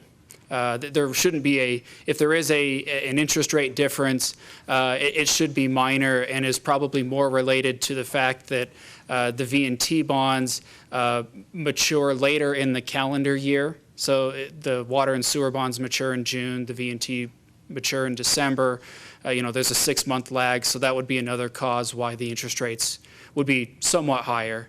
But again, I think the general obligation is kind of the equalizer for all of these. Anybody else? Well, one, I appreciate the fact, that you guys are taking a close look at what the market's doing before we put our foot in the water, because we're all interested in trying to save money on doing these refunding bonds. On the other hand, we want to make sure that we're doing the right thing when we can. So you don't need to apologize for coming up and saying, what, the market's changing on this issue, and we're asking you to not take any action on it right now. So don't worry about that. Public comments on this issue? Anybody want to argue that we should take a different approach? Okay, I don't hear any. Unless there's an objection, then we will just take no action on this matter, and we'll take it up on first and second reading when it looks like we can do it on the 8 cent or some other time. Okay? All right. Nick, are we ready to take up, open the public hearing? We'll now take up item 21F. This is the public hearing on. We're on E, Mayor. Where am I? Oh, E, right. I'm sorry. Went right by it. Sorry. Right. Thank you, Mayor. Again, for the record, Nick Providenti, Finance Director. So we're asking you to hold a public hearing on the intent of Carson City, Nevada to issue general obligation. You and I are both. Are we on the wrong one? We're on E. Yeah, I did that. Are we Nick, doing I'm the sorry. condition of the funds? Okay. Anybody have any questions on, we've all read the condition of the funds. It's a statutory requirement. Any public comments on this issue? Board comments? Okay, Supervisor Burkowski. I move to accept the report on the condition of each fund in the Treasury and the statements of receipts and expenditures through September 8th, 2014 per NRS 251.030 and NRS 354.290. Second. Motion by Supervisor Burkowski, second by Supervisor McKenna on the motion. Discussion. Hearing none, all in favor signify by saying aye. Aye. Opposed, nay. Carried unanimous. Now we're going to open a public hearing on the intent of Carson City to issue general obligation limited tax infrastructure sales tax bonds, additionally secured by pledged revenues in an amount up to $13,600,000 to finance the cost of acquiring, establishing, constructing, expanding, improving, and equipping various city infrastructure projects as set forth in NRS 377B .160 subsection 3. This is a public hearing. Nick, you want to tell us what we're doing, then we'll see if there's any comments. Thank you, Mayor. Again, for the record, Finance Director Nick Providenti.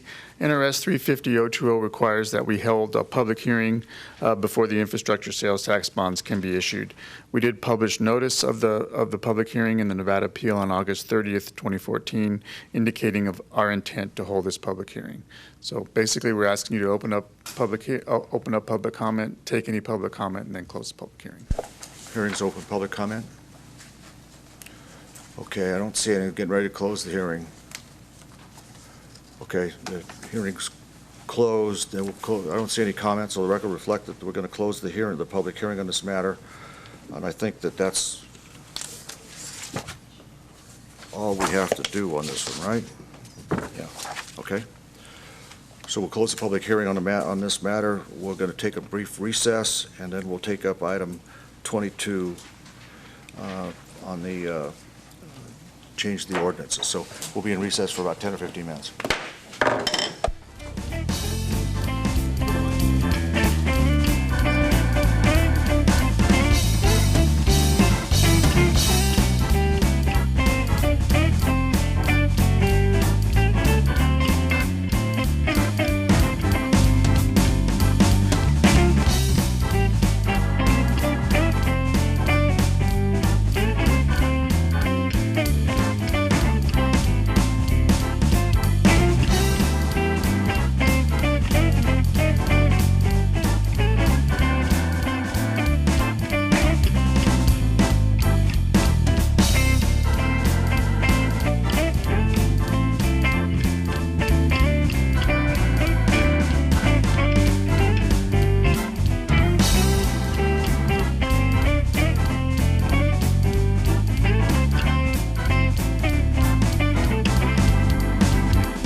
Board of Supervisors back to order.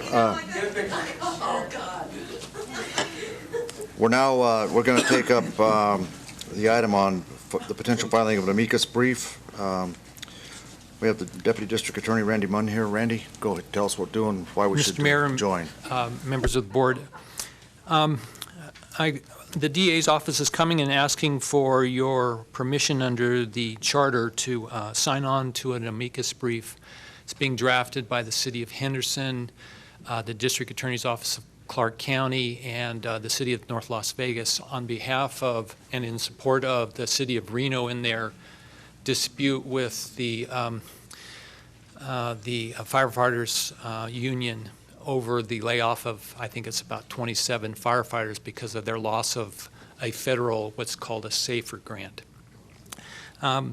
While we have excellent relations with our union, and I don't intend to put a burr under the saddle with regard to our unions here, the procedure of this case got off track. And that is what has forced Reno to appeal the decision of the district court. Essentially, in a nutshell, if I could kind of give you an idea of what happened here, the union, faced with the loss of the SAFER grant and the city saying our option is to lay off, went and sought essentially a restraining order in the district court rather than taking the matter to the Labor Relations Board. And even though the district court found that this is a dispute that should be before that board, which is exclusive jurisdiction for fights under NRS 288, and layoff power is a power of management that is set forth in 288 and is also part of their collective bargaining agreement as well as ours. The court continued to interject itself into the matter, saying that there was a danger to the public to lay off 21 firefighters and would not dissolve the injunction. That forced the city of Reno to take them up to the Nevada Supreme Court because essentially, rather than the Labor Relations Board deciding the issue and deciding whether they have the power to lay off based on their ability or not ability to pay for those firefighters, the district court, in its unwillingness to dissolve its injunction, has essentially made the decision on behalf of the city and has stripped the city council of Reno of their authority under 288 and their collective bargaining agreement to lay off when they think it's appropriate. Yeah, I want to, while you're on there, is that a temporary injunction by the court or a permanent injunction? You know, I don't know, Mr. Mayor. I didn't get that deep into the facts, whether it's a permanent injunction. Because I guess I could see a temporary injunction that holds the status quo for a period of time. They argue before the board or the other board, so what you're saying is that by virtue of the issuance of an injunction, that the right under either the collective bargaining agreements or the right of the community has been, for lack of a better word, usurped by a district court judge. By district court, okay. Right, and in the fact pattern, the union did not proceed to take the matter before the Labor Relations Board. Therefore, there's no pending case to decide the merits, so the injunction's in place. And essentially deciding an issue that is not within the jurisdiction of the court, and that is whether a layoff is proper or unallowed. So does the Henderson brief speak to the process or the merits of whether they should be laid off or not? I got the brief yesterday, so I tried to buzz through it yesterday afternoon. I can give you just the quick summary of their arguments.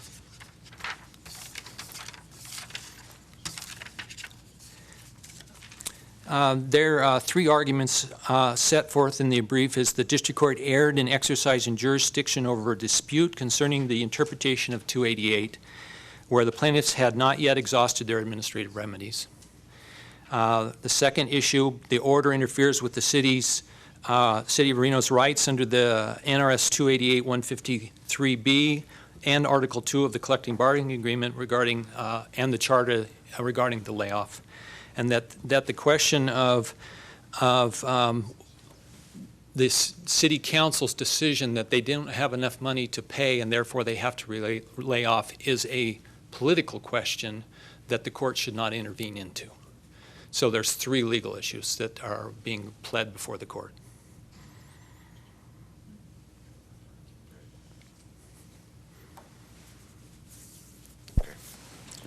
Anybody? Public comment? Board comment? Brad? What really disturbs me about this is that because the injunction wasn't lifted, the city of Reno is now obligated to raid their general fund to pay for firefighters that it proposes that it cannot pay for, and there's no relief for the city during the period of time from the granting of the injunction until this is heard by the Nevada Supreme Court. The city's going to be out that money, and they're going to have to cut other services from somewhere to be able to pay for that. And so, you know, I am all in favor of us joining the brief because this has such far-reaching implications for us that it could be non-recoverable for us at some point. Right. So, What's the downside to doing this? What's the upside? Well, I don't see any legal downside because we have no control over the case. It's going to happen either way. There's going to be a decision by the Supreme Court that will affect all of us. So we might as well be heard as being in support of this board's authority to operate under 288 and its collective bargaining agreements, and that the exclusive jurisdiction for fighting these kind of issues is before the Labor Relations Board, not the district court, because it's a lot easier to go to a district court and convince them to maintain the status quo under the threat of 27 people losing their jobs than it is to go and prevail on the merits in front of the Labor Relations Board. And the cost is minimal? It costs us nothing. Okay. So I don't disagree. I think ancillary involved in a similar thing with Carson Water Subconservancy on a court case having to do with a canal in Churchill County, and same type of thing. Everybody is going, where did the judge get this? And so it just sometimes you have to do this. Okay. Other public comments? Randy, I appreciate the process issues, and I heard from your description of the amicus brief and I just want to confirm from you that, you know, what I don't want to do is get involved in a labor management dispute on the factual issues, because I don't think we have any business doing that, and I just tell me on the record that we don't. So. Right. I mean, pleading some of the facts in your brief are unavoidable to set the stage for the legal issue. So they are in the brief, but they're not arguing the facts because they don't have facts to adjudicate and fight about. I mean, those are the province of the Labor Relations Board, and they haven't been heard yet. All right. Anybody? Motion's in order. Go. I move to approve pursuant to Section 3.070, paren 3 of the City Charter, Carson City's joinder at the discretion of the Carson City District Attorney and the amicus brief to be drafted and filed jointly by the Henderson City Attorney's Office, the North Las Vegas City Attorney's Office, and the Clark County District Attorney's Office, and thus duly appoint the authors of such amicus brief to act as special deputies district attorneys for the Carson City District Attorney in filing an amicus brief and representing the amicus curiae interests of Carson City before the Nevada Supreme Court in the case City of Reno versus International Association of Firefighters, Local 731 et al., case number 65934, before the Nevada Supreme Court. Motion by Supervisor McKenna, second by Supervisor Bonkowski on the motion. Discussion. Hearing none, all in favor signify by saying aye. Aye. Opposed, nay. Carried unanimous. Thank you. Okay, City Manager, anything to add on the payment of bills? No, sir, just paying the bills. Payment of, and nothing out of the ordinary? Okay. Public comment on payment of bills? Board comment? Motion's in order. Motion, go ahead. I move to ratify the approval of bills and other requests for payments by the city manager for the period of August 12, 2014 through September 8, 2014. Motion by Supervisor Abad, second by Supervisor Bonkowski on the motion. Discussion. Hearing none, all in favor signify by saying aye. Aye. Opposed, nay. Carried unanimous. Okay, now let's take up item 24. This is to adopt on second reading. This is the ordinance that deals with changes to the animal Chapter 7 of the Municipal Code. Nikki, has anything changed since the beginning of the first reading? No. When I wasn't here? No changes. All right. Public comment on this issue on second reading? Anybody? Board comment? Board? Seeing none, motion's in order. Oh, I didn't see that. I'm sorry. Come on up. This is on the ordinance. Come on. Ms. Helga, come on up. Is it on the contract as well? No, just the ordinance. Okay. Just the ordinance. Okay. Ordinance number is 2014-13. Who wants to do it? Anybody? Are we going too fast here? Yeah. Okay, well, I'll slow down here a minute. Yeah, we got a lot of people that are in this.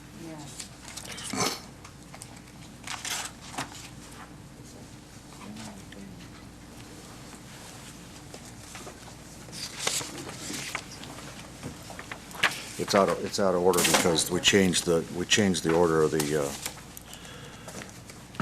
the ordinance number again was?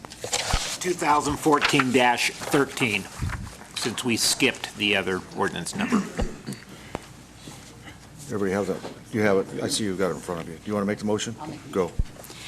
I move to adopt on second reading Bill number 111, ordinance number 2014-13, an ordinance amending the Carson City Municipal Code Title 7, Animals, Chapter 7.13, Licensing and Regulations, to amend Section 7.13.010, definitions to amend Section 7.13.020, Carson City Animal Services powers, and to repeal and reserve Section 7.13.040, collections, disbursement, fee schedule, to further provide for the contract authority of the Board of Supervisors to contract out our animal services with a society for the prevention of cruelty to animals incorporated under Nevada Revised Statutes, Chapter 574, for their operation, direction, supervision, regulation, policing, enforcement, and any other powers the city deems necessary of this chapter as a private nonprofit entity pursuant to a contract and/or fee schedule approved by the Carson City Board of Supervisors and other matters properly related thereto.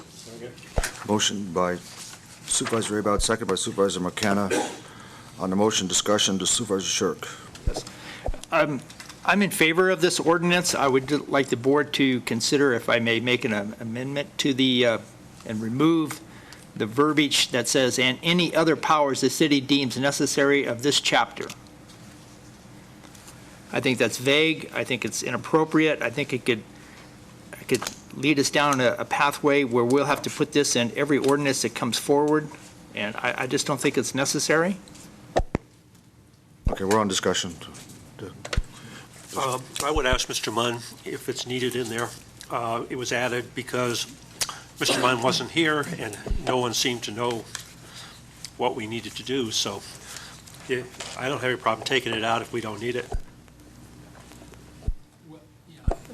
That doesn't appear in the ordinance itself, just the title. Just the title. Yeah. Just the title. So if you want to strike that from the title, it's not material to the changes within, so it doesn't vitiate its validity as a notice. And that's what the title is for, is the public notice when you're adopting an ordinance. I will second Mr. Shirk's. Wait, we've got. Go ahead. We have a motion and a second. There's no change on this yet, so unless somebody wants to make a motion to amend or do what we're going to do. I will tell you, go. We'll take this in order. So there's a motion and a second, correct? on the ordinance as drafted. Okay. John was the mover, and the second, oh, wait a second. No. And Karen and then John. All right. On the motion, is there further discussion? Yeah, I'm a little lost. Can I amend the motion, yes or no? Yes. Can we take out that verbiage? Do we need to have a vote on that? Well, you can make a motion to amend it, I think, but you can, but I don't know, Randy, is that in order under? Well, Mr. Mayor, it has been your practice, if someone wanted to amend a motion, they can certainly make the motion. Well, you and can if make- get a yeah. second. Okay. Essentially, what his motion is to amend that one phrase out of the title of the ordinance. Okay. Okay. Is that your motion? That was my motion. Is there a second? And I'll second that. Discussion on the potential amendment to the motion? I will just say that, to me, that statement says only what the law allows us to do right now. So whether it's in or out really is, to me, is immaterial from a lawful legal standpoint. So, but, so on the motion to amend, all in favor, signify by saying aye. Aye. Opposed, nay? Nay? Motion to amend passes 3-2. On the motion as amended, all in favor, signify by saying aye. Aye. Opposed, nay? Carried unanimous. Okay. All right. Repeat for the record exactly what was amended out of the title, and any other powers the city deems necessary of this chapter as a private nonprofit entity pursuant to a contract. I think the deletion should be, and any other powers the city deems necessary. Oh, just that much. Is that correct, Supervisor Shirt? No, I think that what I read into the record was, sorry. What I read was, any other powers the city deems necessary of this chapter is what I read. That's what we voted on. Now, if you want to amend that and take out of this chapter, I'm okay with that too, so.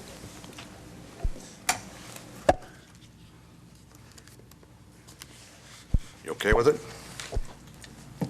It's, To me, it's moxonate. yeah, just that one phrase, as long as Moxonate. Kathy's clear on the record, and we'll clean up All the right.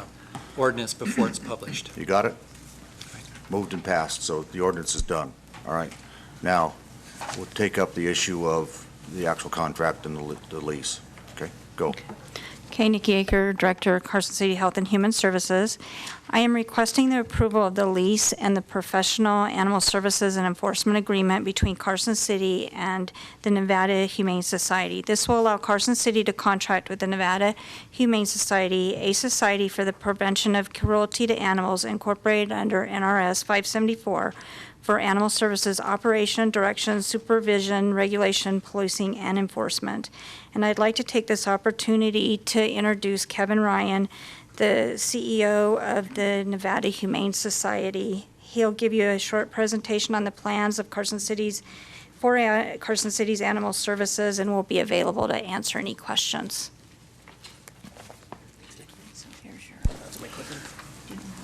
Good morning, Kevin. And as you get started, I think out of deference to an elected member of the Nevada State Senate, I should read this into the record that I just received this morning from Senator Ben Kekeffer, Senator of District 16. And it reads as follows. Dear Mayor Kroll, as a board member of the Nevada Humane Society, I wanted to reach out and ask for your support for the partnership before you today between Carson City and the Nevada Humane Society. I can assure you that this is a mission-driven effort by Nevada Humane NHS, and I'm confident the residents of Carson City will get more for their money's worth from this partnership. I also look forward to serving as a liaison between the board and the community in whatever way best meets the needs of Carson City. I want to ensure not only transparency but community input and involvement when it comes to caring for animals in Carson City. Thank you very much for your consideration of this item, and I look forward to working with you and your board in the very near future. Sincerely, Ben Kekeffer, Senator, District 16. Out of deference to him, elected official, that's where we are. Okay, Kevin, go. Mr. Mayor, Board of Supervisors, for the record, Kevin Ryan, CEO of Nevada Humane Society. Thanks for having me. I have a brief presentation. I will work towards brevity. So if I go too quickly, you want elaboration, please make sure you tell me to slow down. Did I point this somewhere?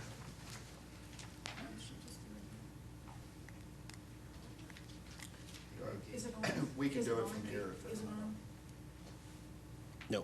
There we go. Okay, we should see. Video player. Nope. Is that a video? Yeah, it should play. It should play. Oh.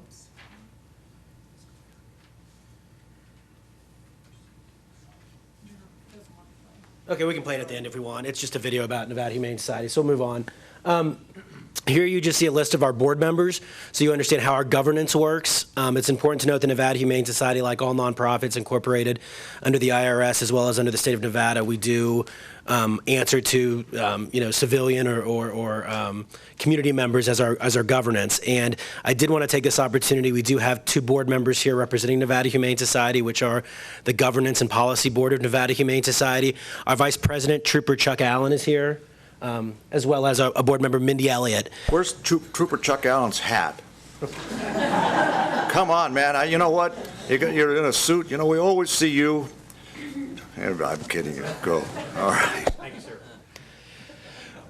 I've also brought with me the leadership staff of Nevada Humane Society should the Board of Supervisors have any questions for them. And so I will, we have Denise Stevens, who our Director of Operations, who has been in shelters for 15 years and is a nationally renowned expert in animal sheltering. We have Deborah Kelly, who's our Director of Administrative Services, who's also worked for Nevada Humane Society for a decade and everything from adoptions manager up to her position. Christy Quattro, who's our Director of Philanthropy and civic engagement, and then we also have with us Beata Liebtruth, who would be our representative or our leader here in Carson City, who would join Nevada Humane Society staff should this contract and PSA be approved. So again, just about Nevada Humane Society, we were founded in 1932 in Reno. We were the first animal organization incorporated, or animal welfare organization incorporated in the state of Nevada. We are a totally independent 501c3. We are not associated with HSUS, nor are we affiliated with HSUS. We have over 8,000 active volunteers, almost 90 employees, 2,500 active foster families. That means people who take puppies and kittens or dogs or cats into their home, which is how we have the capacity we have. Almost 9,000 adoptions in 2013 and over 9,000 placements, which includes things like return to owner, things like that. Over 70,000 adoptions since 2007, which is a pretty incredible number when you consider Washoe County is 420 to 460,000 people. Again, if you look at Nevada Humane Society versus other communities, we have 20 adoptions for every 1,000 people. Denver has 15. Las Vegas has 5 per 1,000 people. So again, we've built a culture of adoption, which we will talk about. We have over 20,000 calls every year to our Animal Resource Center, which will come up later in our presentation, and we'll provide over 15,000 spay neuter surgeries in this year in 2014.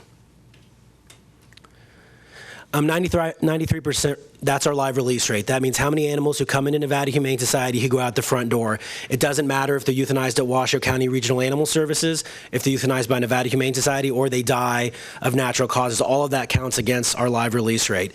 In 2012, we were declared the safest place to be your dog or cat in the United States by Maddie's Fund. So again, we have pretty altitudinal outcomes. Just about pets. Pets, again, I won't go into all of these, but the idea is pets are part of our community, and pets do increase the quality of life and actually directly affect livability. If you look at EDON or the Rio Tahoe Convention Visitors Bureau, they both list Nevada Humane Society as an asset to the community, and one of the reasons why Washoe County and Reno Tahoe and Northern Nevada is a place to live, because, again, this is something that community members and citizens care about. I know there's been some confusion about what NHS's contractual obligations to Washoe County. So I kind of highlighted here is to do adoptions for Washoe. Washoe County does not offer adoptions, so Nevada Humane Society does that. All owner surrenders, we are required to take all owner surrenders from Washoe County.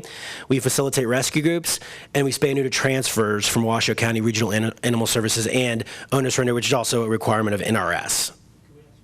Yeah. I think you're okay. I think you're okay if we ask questions. Please. Jim, go ahead. Shoot. Go. Good morning. On the owner surrenders, you take in everything that the owner surrenders regardless. Is that correct? And these same standards would apply to Carson City that you're running through now. Is that correct? Yes, sir. Now, we do owner surrenders by appointment. And there is a surrender fee, which there was in Carson City as well. So we do take all of them, but we do schedule. And the idea is that's just how we can keep ourselves from getting overloaded, which is a national best practice endorsed by every major humane organization, including NACA, which is the National Animal Control and Care Association. Thank you. So this is kind of, and this is a long list, so I'm not going to read it to you, but this is what we consider our moral obligation. So the point of this is we do a lot more than what we're obligated to do, and that would be true of Carson City as well. All of these things, again, we and our board of directors deem our obligation as a community organization and as an animal welfare organization. So all of these things would be things that we continue to do. And again, I think one of the important things is we provide resources. I'm not interested in taking in pets. I'm not interested in housing more animals. We want to keep as many animals in homes as humanly possible, and we spend tens of thousands of dollars every year from our donors to do just that. That's what the Animal Resource Center and Animal Help Desk are all about. And in fact, when we get to Beata, that's what she did for NHS previously. She was our Animal Help Desk manager. Her entire day, way more than 40 hours a week, was dedicated to keep making sure citizens can keep their dog or cat, if at all possible. And we provide free resources like our Pet Food Assistance Bank, training resources, and on and on. And again, if you want more elaboration, Beata can probably provide you more and better elaboration than I. But again, I think the point of this is simply the scope of what Nevada Humane Society. We are a mile wide, but we are also a mile deep. And one of the things you saw in there is our creating a culture of adoption. I know these things seem kind of silly, and I know those of you who receive the newspapers, we do a lot of promotions, and a lot of them are borderline ridiculous, but that's how we create a culture of adoptions. Nationally, there's studies that say pet adoption is a third choice of animal acquisition. In Washoe County, it's number one. And certainly, Northern Nevadans are big-hearted, but I think part of that is the effort we've put in, the time and resources we dedicate to creating an adoption. This also is indicative of our adoption price. As you can see, Battleborn Pets, which I think is still going on today. No, it ended 2 days ago. I'm sorry. It was $15 for dogs and cats, and that's the total adoption fee. That does, and with that they get microchipped, vaccinated, spay and neuter, whatever medical treatment they require. And then you just see some other ones, again, just indicative of what we do. And again, it may seem silly, but it's how we are able to save these animals. On this type of program, are you going to have separate programs for Carson City, or are we going to be part of the Reno program? We will. So there will be there'll be two shelters, and each one will respond specifically to the needs of the community, and that's why there's a separate leadership person down here. Though we will try to have, just for the sake of the media market and to save money, we'll try to have one promotion. But again, you'll see things from Nevada Humane Society where we're overloaded. We just had a bunny promotion. I don't know if anyone saw it, and that was because we were overloaded with rabbits. And so if that happens in Carson City, we would have a specific Carson City. But we'd like to create some unity just because we share media markets. And of course, that will be expanded to Carson City specific media markets. Does that answer your question, Supervisor McKenna? Okay. Here's just a list of some of our programs, and again, I won't read all of them to you. Some of the things we're really proud of is Pets on Tour, which is when our animals get out of our shelter. And of course, in Carson City, we all know that the shelter leaves some things to be desired.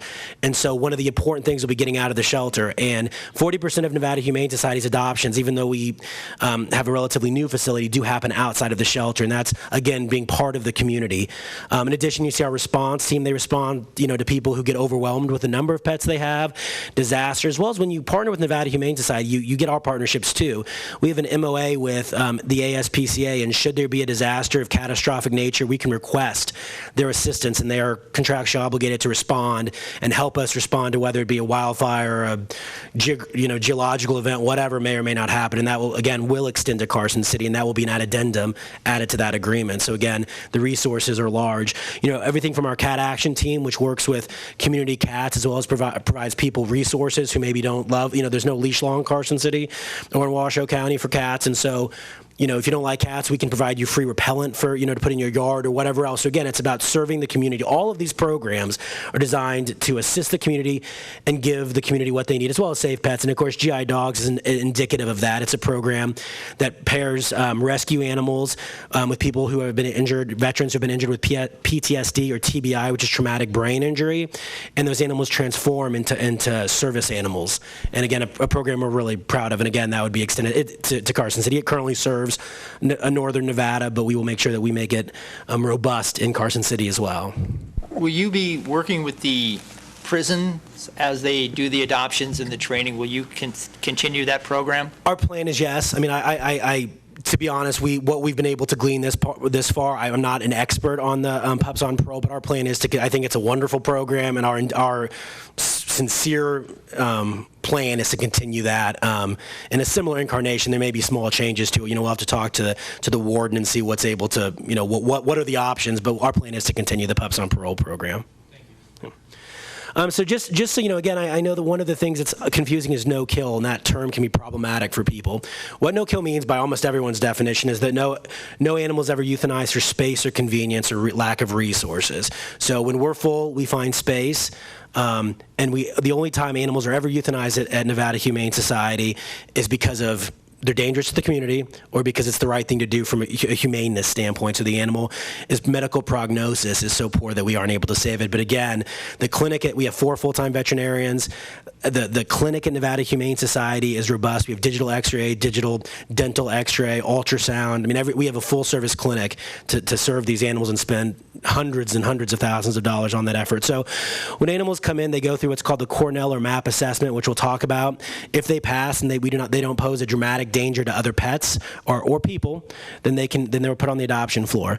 If they do not pass the assessment, then there's a couple of options. They go to a behavior board, which consists of myself, our director of operations, our dog manager, as well as 2 non-animal specific managers. And it's basically an adversarial process, and we make sure, because we consider our 2 most sacrosanct responsibilities is, to save lives as well as protect our community. We find it unacceptable to ever put anyone at risk. So the opportunity from that point is they can either be recommended for euthanasia, which has to have my signature on it, and this will be true of Carson City as well, or they can be transferred to rescue groups like CRCS or groups that are willing to, put in some, as the open admission, we got to take all of them. And so we don't always have the scope to do dramatic behavior modification, but there are wonderful groups in Northern Nevada that do just that, and we would work with them to find outcomes if they're able to do that. And again, cats are kind of the same process. I just wanted you to kind of see what the intake is, but again, it's a little different because cats don't typically pose a health risk to the community. So this is the MAP assessment, and again, the reason we use, and at Nevada Humane Society, we've gone through many assessments, and this is the one, according to Purdue's veterinary school, is by far the most effective and predictive.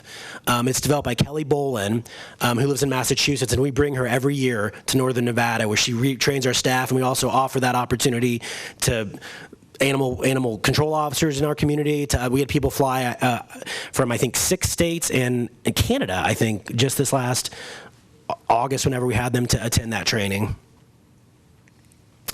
Again, over 15,000 animals will walk through Nevada Humane Society's current facility, and that's for achieving any of the services we offer. Again, and you see 2 dogs there. And again, these are both senior dogs.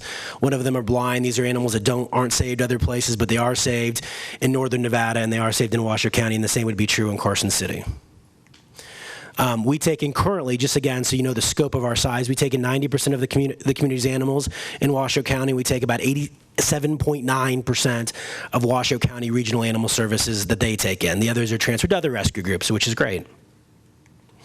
And again, I know this sounds superlative, and I'm from a big Irish family, so I may lean towards superlative, but this is actually very accurate. We were when this started, we were one of the very few no-kill organizations. There were very few no-kill organizations in the country, and I can assure you, I wasn't here, but I can assure you that people said you can't do it in Northern Nevada. Washoe County's too big. It's too rural. It's too dense. And of course, we did this in 2006, and everyone knows what happened 2 years later. And what I can promise is that we can do this. And as you see, there's actually a Nevada Humane Society model now that people follow, which we'll get to. I'm called almost every day with questions. I got a call yesterday to go speak in West Virginia about what we've done here, because again, our outputs are so much better than a lot of other communities. I came from a community where it took us 5 years to do what Nevada Humane Society did in about 7 months. So again, you just see the adoptions. And again, this is because of the promotions. This is about building the culture of adoptions. But it's also about, from being in Northern Nevada at the time I can tell you it's a community that responds to positive things. And once we went, and you'll see some of this as we go through the rest of this presentation, but after we declared ourselves that we weren't going to euthanize anymore for space or convenience, you can see how the community responded. And as intake went up during the hard times of our economic crisis, the community continued to adopt. And again, this is just some statistical reality. You see the decreases in euthanasia in Washoe County. And again, this is not just about doing the right thing. It's also cost effective. It is much less expensive to adopt an animal than to euthanize it, believe it or not, to hold and euthanize an animal. The national average to euthanize a cat is $275 to hold and euthanize a cat. And our average for getting an animal through is $250, so it's actually less. As well as, of course, the community. This is what, and I can tell you in Washoe County, that's what our community expects. And certainly the feedback I've heard by far from the Carson City residents that have called me is they want this too. Again, this is we do everything per 1,000 people, and the average animal losing their lives in shelters is 7.8 nationally and 3.5 at Nevada Humane Society or in Washoe County specifically. And this is where it's amazing. We do it with way more animals than everyone else. We take in 38 dogs and cats per 1,000 people, and the national average is 14 dogs and cats per 1,000 people.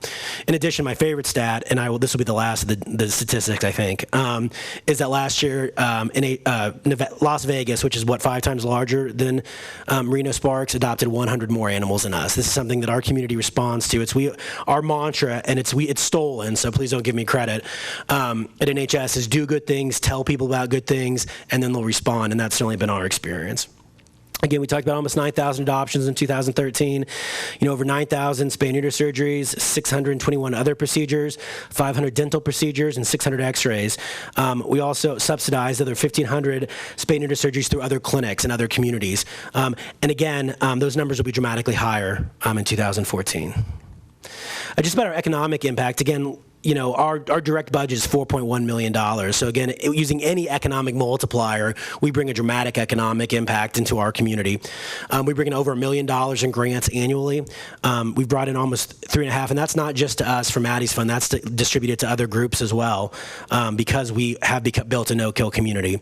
In the past 2 years, we've brought in over $157,000. It's about $167,000 as of just a few hours ago from the Petco Foundation, and almost $500,000 from PetSmart Charities, which again are both national organizations. And we bring in $380,000 from our Mansfield Trust at the Community Foundation of Western Nevada. We employ almost 90 individuals, which again will go up, of course, should you choose to make this choice. We have over 60,000 active donors, which means they've given us a gift over $10 in the past year.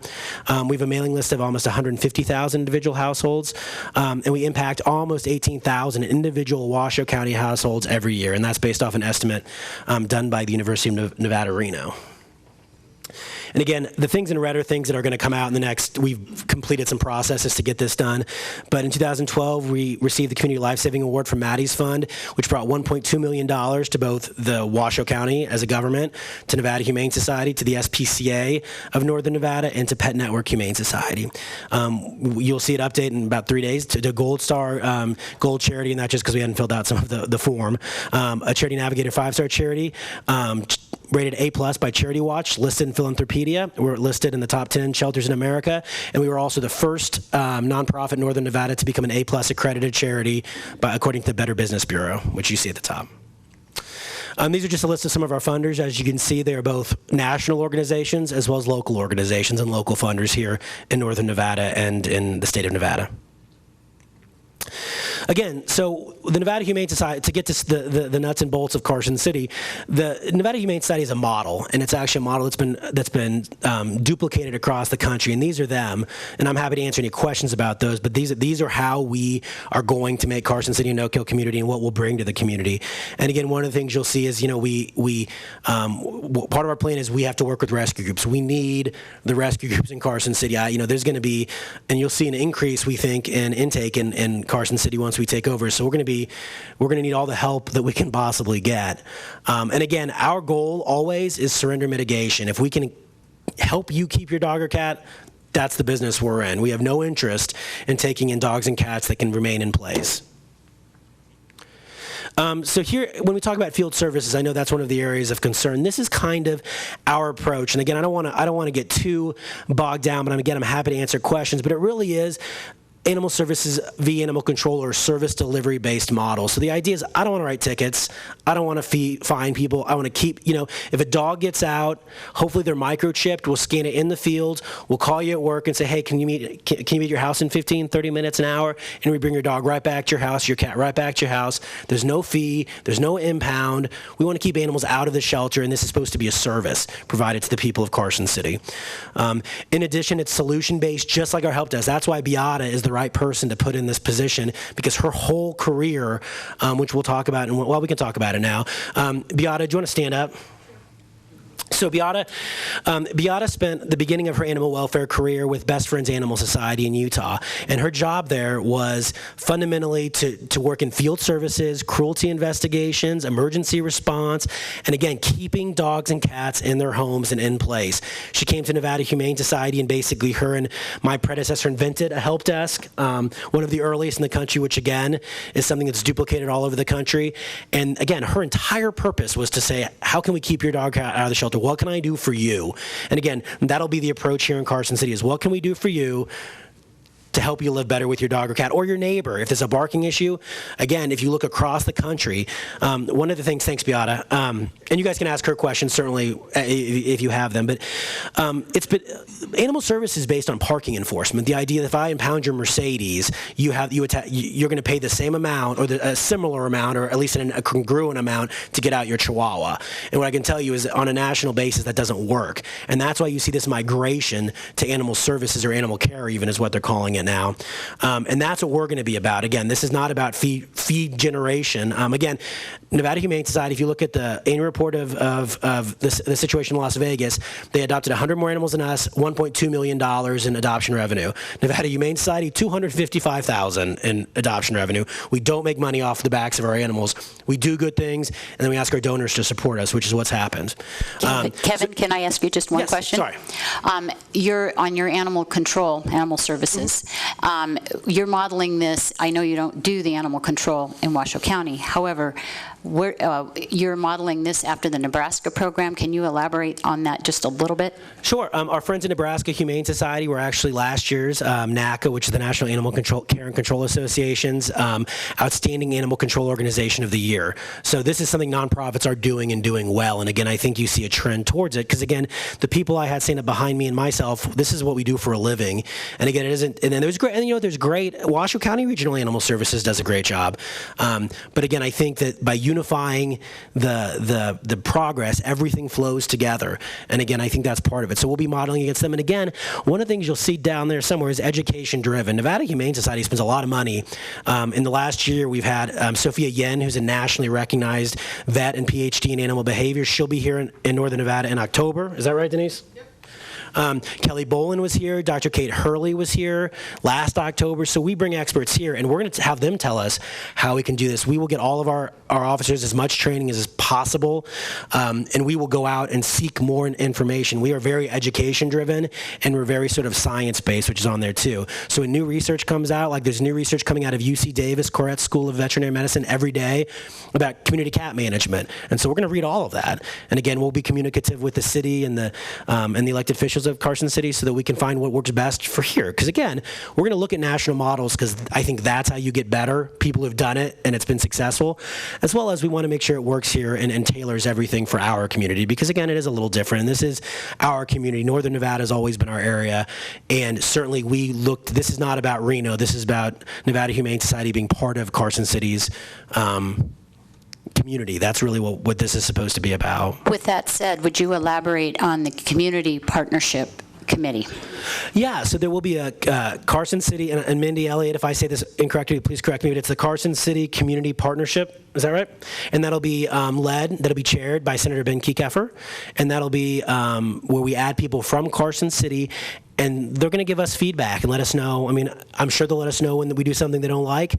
I mean, and I'll hear about it before that, I suspect. And as well as tell us how we can improve. And again, there will be, the board will be voting, our board of directors will be voting to add positions to our board of directors specifically geared towards Carson City. So representation from Carson City, because again, this is about us joining your community. And that's one of the things we're excited about. And again, I think, my cell phone is everywhere, I can assure you, as well as I answer my phone. If people have questions or comments, I assure you they do and they can call me, as well as Beata will be very, very available. And we want this to be a partnership with the entire community, because I can assure you it's the only way it works. Let me interrupt you there and ask our council one thing. Randy, our charter, our city charter allows for the contracting of animal services, correct? Yes, Mayor. It is the enforcement side part of animal services? Well, let me just ask it. Can the city even engage a contractor such as the Humane Society to perform those services as part of the animal services program? Well, the charter doesn't expressly address that, neither does the statute. With regard to whether that's within the bounds of the power of the Board of Supervisors to take that next step, I think it's fully embraced within, Dylan's rule that you have the power to affect the authority you have. This organization, under the statutes, excuse me, can acquire the power to arrest, even though this contract basically says we're not going to have you do that. But what any lesser included thing than arrest, a citation or enforcing our regulations would be a lesser included authority. So I think it's within the bounds of the authority of the Board of Supervisors to hand off enforcement to an entity such as this. Sure. Well, I understand the enforcement, but I think, can you elaborate maybe on the policing? How does that fit into it? Well, I'm going to take credit for putting that word in there, and I really didn't think through the politics of using that word, because essentially, if you look up the word policing as a general word in the dictionary, it includes the power of enforcement. It's one word in a whole phrase of words used to describe law enforcement activities or enforcement of regulations. So I think it's a hot button word, but it doesn't have any legal significance in the way I drafted it into the ordinance, because in this state, a peace officer is a post-certified individual. The statutory scheme is about peace officers, not policing. And so using the word policing doesn't grant them any kind of authority over any other laws than what they're specifically entitled to utilize with regard to 574 and our code that we're delegating to them. Piggybacking on what you just said, Randy, you further defined the word policing under 2.72 of Exhibit A, which is page 2 of 17, to read, policing means supervising, controlling, or keeping in order through the enforcement of the provisions set forth at CCMC Section 7.13.020. Contractor may issue misdemeanor citations in a form approved by the city, but shall not unilaterally exercise the police power to arrest a human being allegedly violating any section of CCMMC Title VII or any other Nevada revised statute or municipal code section, and may refer any such arrest, recommendation, or complaint to the sheriff's office for its discretionary action. Yeah, and just for a point of clarification for everybody on the way that process works, under criminal law, there's no power of arrest unless, under a misdemeanor, unless it's an observed crime. So essentially what the Humane Society would need to do is essentially file a written complaint or some mechanism with the sheriff that they would proceed to be able to arrest if that was called for by that complaint having been filed. But they can't just call up the sheriff and say, we saw him do that, go arrest him. There has to be a process. Sorry to interrupt you. Go ahead, Kevin. No, sure. So again, I won't go through all of these, but again, I think, our idea is to be proactive, like I said, again, if we can not write a ticket, that would be great. The idea is to be proactive and help people fix whatever situation there is. If it's a barking dog, our representatives will be out in the community, and again, if they see a barking dog, we can work with that person, rather than wait until there's a complaint and say, how can we help address this issue so everyone lives together happily? And again, aggressive RTO is kind of the last little segment on there, which is return to owner, which is one of the things that we're committed to. And again, if you look at a national model, there are people getting outstanding results that are like 50 or 60% of animals that come in that were owned or returned to owner by doing some simple steps, which you see here, which is small, but the idea is simple, is that by pursuing the owners and making sure during that 5-day hold period that we are aggressively and purposefully searching for their owners. And again, I think Beata's background is exactly that. And so that's what we're about. And so the idea is if you lose your dog or cat, we want to get it back to you, and we'll leverage our full resources to make sure that happens. And again, if someone wants to surrender their dog or cat, that's going to be an option.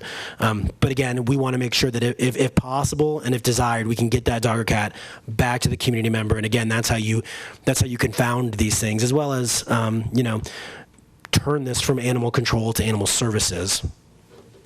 So just, I know one of the questions is budget, so I put together kind of a rough sketch here. So one of the things that we do at NHS is we know that it costs us about $250 per animal to move it through the system, using from what I can gather, is not necessarily exact data from Carson City Animal Services, but what we have was an intake of 1511, so then you get to the 377,000.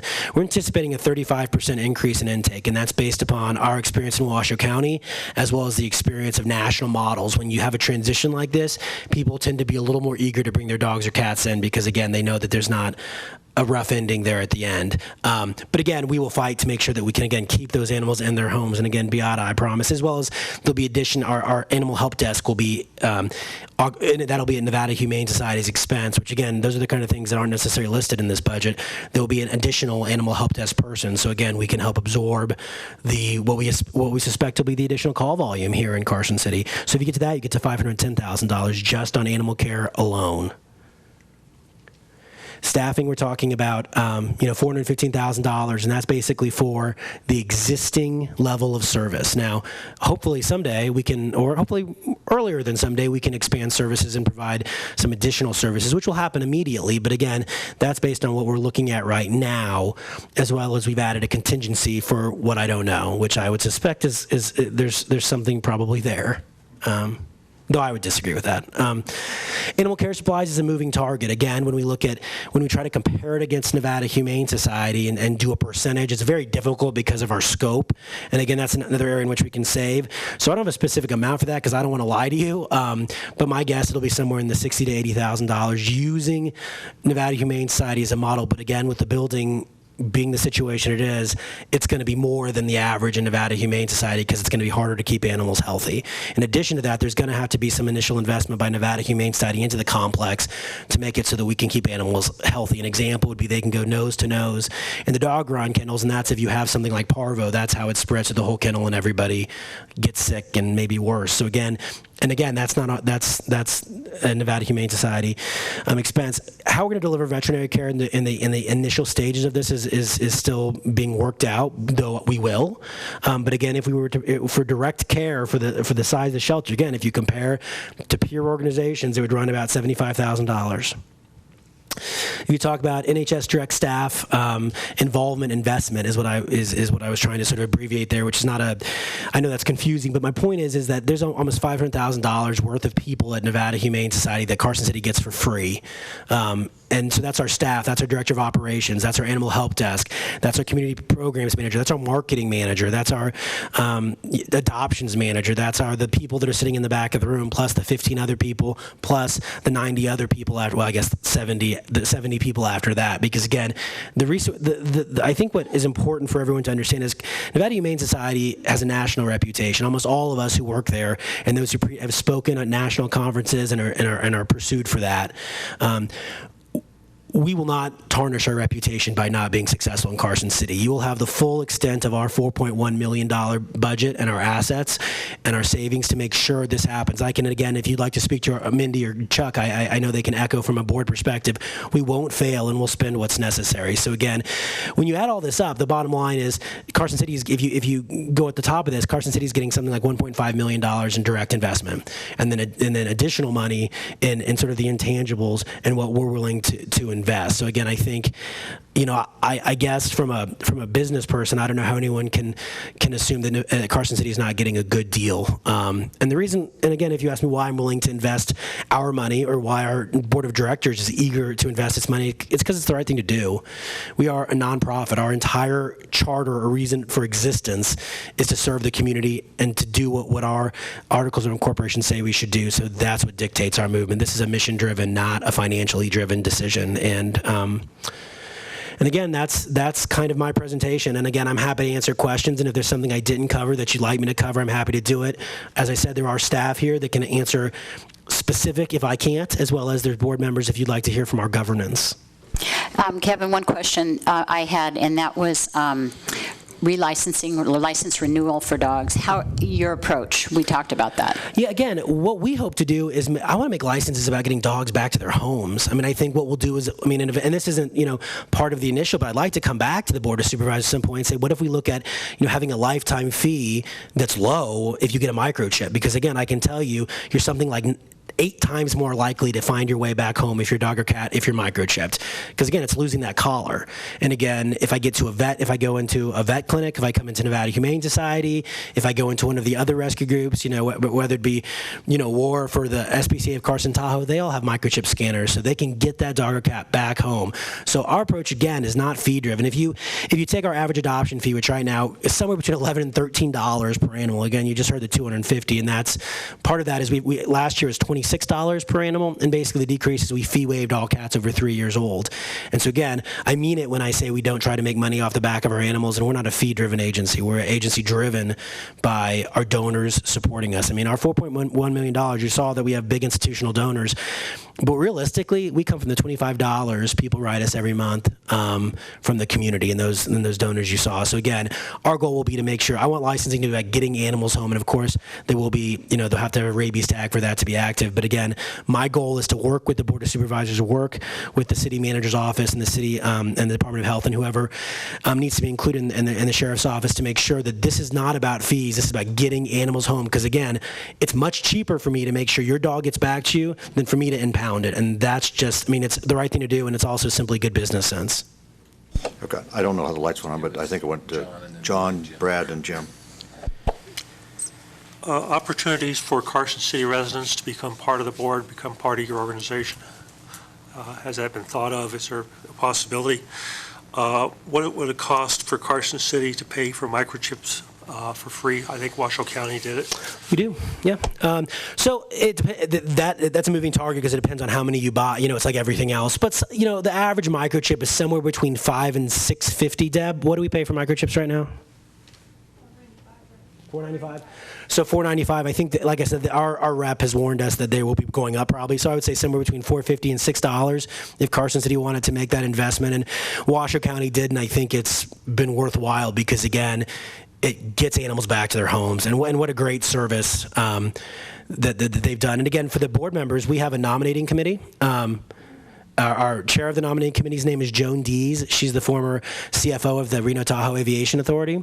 And so we would look for applications or resumes from Carson City, as well as we will actively, Joan, and I believe Mindy's actually on her committee as well, will be active in going out and seeking, Brad Lencioni's on that committee, they'll be out seeking people from Carson City to be represented on our board. We want to be, Nevada Humane Society is bottom line a reflection of our community and everything we do and on our governance. And so that'll be true of Carson City too. We want to be reflective of this community as well. Going back to the operating budget and your expenses and what you're being compensated, if I add up the expenses that you just ran through, not counting the $500,000 for the direct staff investment, because that's not an additional expense to you, Correct. even though there's a benefit to us. I come up with your hard operating expenses of $1.1 million. It's actually $1,110,680. And compensation The contract calls for $700,000. There's approximately between $60,000 to $80,000 a year in fees that we currently collect that you would now be getting. And then if we factor in the free rent that you would get under the contract, not for the existing facility, because we should probably pay you to work there. But is that an option? No, it's not an option. It's not an option, but it's a nice thought. But for the new facility that is to be built at market rent today for a 10,000 square foot facility, that's about $250,000 in free rent. You add up the compensation that you're getting in kind or by check, and you come up with $1,020,000. So when you look at that, it appears to be fairly equal. It actually looks like your actual hard operating costs are going to exceed your compensation by $100,000 initially. So does that sound right to you? Yeah, I actually think that's low, because once we open I can tell you from opening Nevada Humane Society, when you open a new shelter, costs go up. I mean, and it seems, medical costs will probably go, and again, from doing this in the past, not here, but medical costs go down because you're better able to house animals in an effective and kind of thoughtful way. But energy expenses go up, everything else goes up. And so per square footage, if you look at what running an animal shelter does, the estimates are somewhere between $200 and $380 dollars per square foot, which again, I don't know how anyone calculated that, honestly. And if you use our math, I'm not sure I can present you a number that isn't fuzzy math, because again, it's hard to figure out what exactly is direct sheltering cost. But when we open the new shelter, it will be more expensive to operate than the old one, if for no other reason than it's simply larger and will be capable of housing more animals. Thank you. How many animal shelters does the Humane Society oversee? Right now, we have just Washoe County Regional Animal Services. We occupy 58.5% of the building, and so this would be the second shelter in which would come under our tenure. Now, in our history, we've had one in Kresge. There's one somewhere, so there's been a number, but this would be the second in our cadre at this point. And the grants that you received and the donations, that would be, now that you have two animal shelters, you'd be equally distributing those donations, or how does that work? I think it'd probably be disingenuous if I stood here and said it'd be equally distributed. You can always reserve your gifts. In fact, we have lots of reserved gifts. So gifts that are reserved for spay and neuter, for vaccines. Mindy Elliott has something called the Fargo Fund, which is dedicated to helping border collies after her late best friend. So, and any of that is fine, and that is entirely reserved. So citizens are absolutely able to say, I want this money to stay in Carson City, which is no problem. But again, I suspect at the beginning they'll be unequally distributed in the way of Carson City, because we're going to have to invest here. We're going to have to invest in equipment, vehicles, remote staffing. I was looking at air cards and everything, so we can arm the trucks with digital access. So all that stuff. I would say that in the beginning, especially, it'll be tilted towards Carson City on a percentage basis. Now, how that shakes out will be interesting to see. I certainly hope, because again, when you see those budget numbers, I hope that Carson City residents support and donate to Nevada Humane Society. But again, they'll be supporting the overall health of the organization, unless they deem to say, I want to support Chihuahuas in Carson City, which is great. On the budget, I know I had emailed you and you responded. I think your presentation answered my questions regarding the budget. So Good, I'm glad. Thank you. I would ask that your PowerPoint presentation be part of the record and maybe available to the citizens so they could go through this as well. Sure. I think that'd be helpful if we can. Sure. Like I said, we're happy to do that. And again, the budget numbers are what we're expecting, and we'll see how that moves. And again, one of the things we can do is keep the Board of Supervisors appraised to how these numbers move around, because this is educated guessing, because again, to be just completely frank with you, the data that we've been able to glean from Carson City Animal Services is incomplete. And so I can't even tell you what the intake exactly will be, other than we're estimating it to be somewhere north of 2,000. I think 2,235. And I can tell you Denise Stevens thinks I'm lowballing it, our Director of Operations, and that it'll be higher than that. So, but again, we'll respond and react to whatever it is.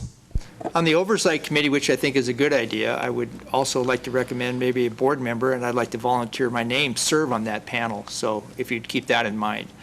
You made a statement you would keep the existing level of service. I would hope the service would be better. We agree. Okay. Our goal, and again, I think level of service, we're talking about, things like the number of officers, the number of calls. But again, to be honest, I can tell you what the average calls are for about the last 2 months. But I don't know what that's going to be. And again, I anticipate that to increase because, again, I think with Nevada Humane Society's reputation, name, and again, just if you look across the national spectrum, when this kind of transition occurs, should it occur, you see an increase in intake, calls, all that good stuff. And that's why when you look at those numbers, I mean, I can tell you I didn't sleep last night, but that's why we need volunteers, and that's why we will lean so heavily on volunteers. Again, you saw Nevada Humane Society, a scope of volunteers. That Pets on Tour, which adopts 40% of that animal, so again, you can do the math for how many animals that is done almost entirely by volunteers. People, and I can tell you a number of them drive from Washoe Valley, Carson City, up to Nevada Humane Society to provide that. Volunteers, one of our most dedicated volunteers is a Carson City resident and drives at least a couple times a month up to Nevada Humane Society. So we're going to have to leverage those people here, and that's how we close that financial gap. And I hope that we can fill even more positions with volunteers than I'm currently anticipating. On the, will citizens be able to license online, or must they come in to the animal shelter to license their pet? So I think that'll be migratory. Right now, I think they have to come in because the website, the current Carson City website, I don't believe is capable of that. But that'd be something that we definitely want to do.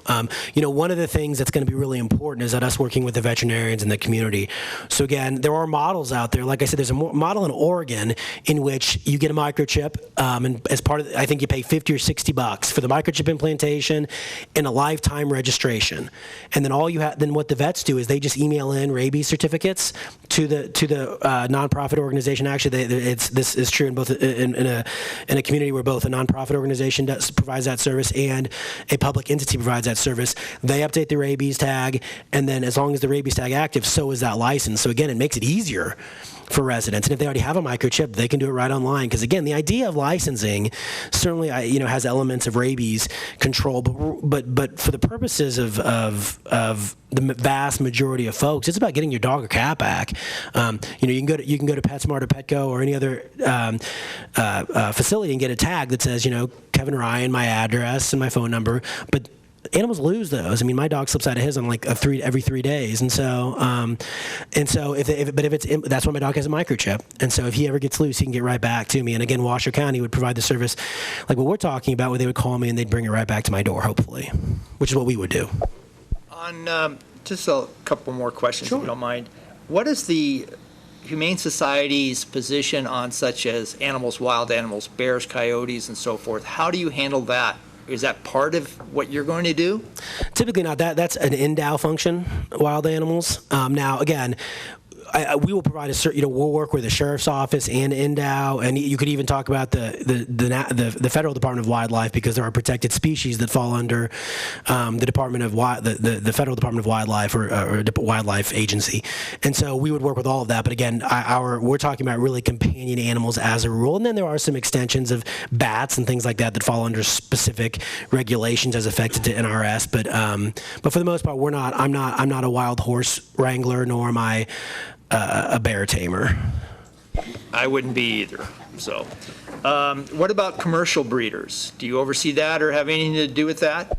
No, I mean, all that we have is what you have. So the Carson City Board of Supervisors controls the Carson City codes. And so whatever you have in code is what we can or cannot do.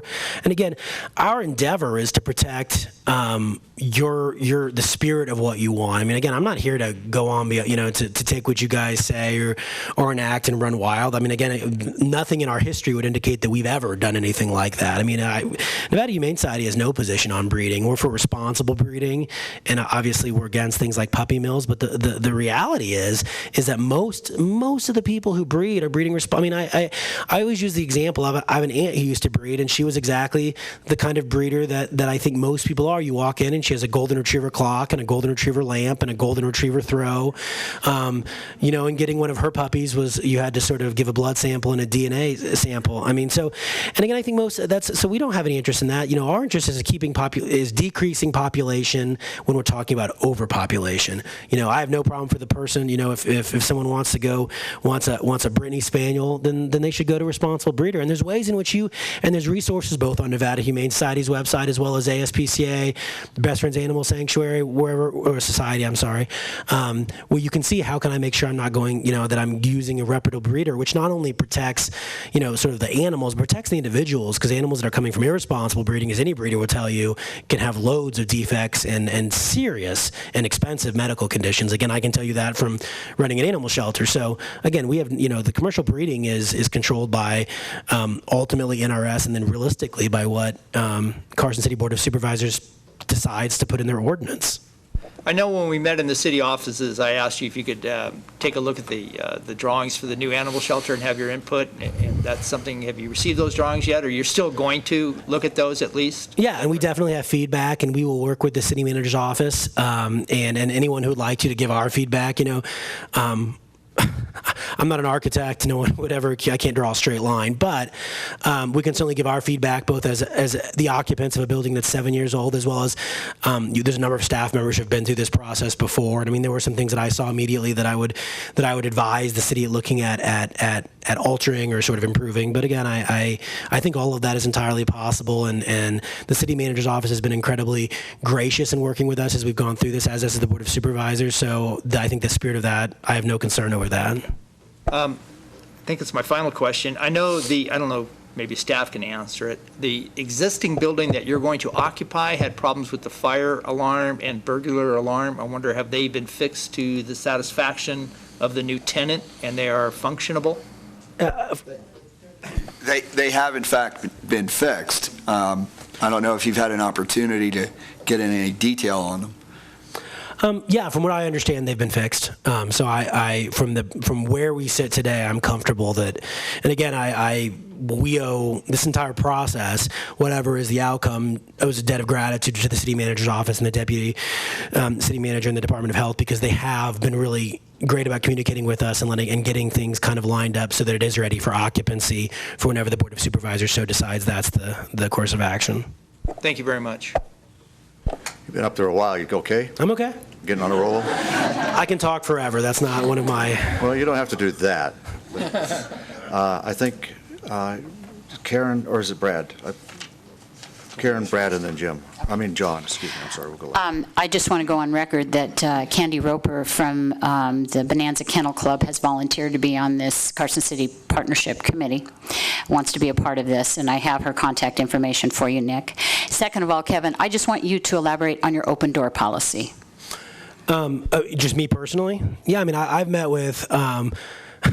I make a joke that business is down, but meetings are up. I will meet with anyone. It's my grandfather's. I will meet with anybody all the time. I mean, there are advocates who I meet with on a regular basis, and that doesn't mean they're advocates of Nevada Humane Societies, but simply animal advocates. And some of them agree with us, some of them don't. And that's okay. I've also met with critics for extended. I mean, I met with a critic not more than 3 months ago for like 3 hours. I'm willing to talk to anybody, and certainly, and we appreciate input. I mean, I can tell you.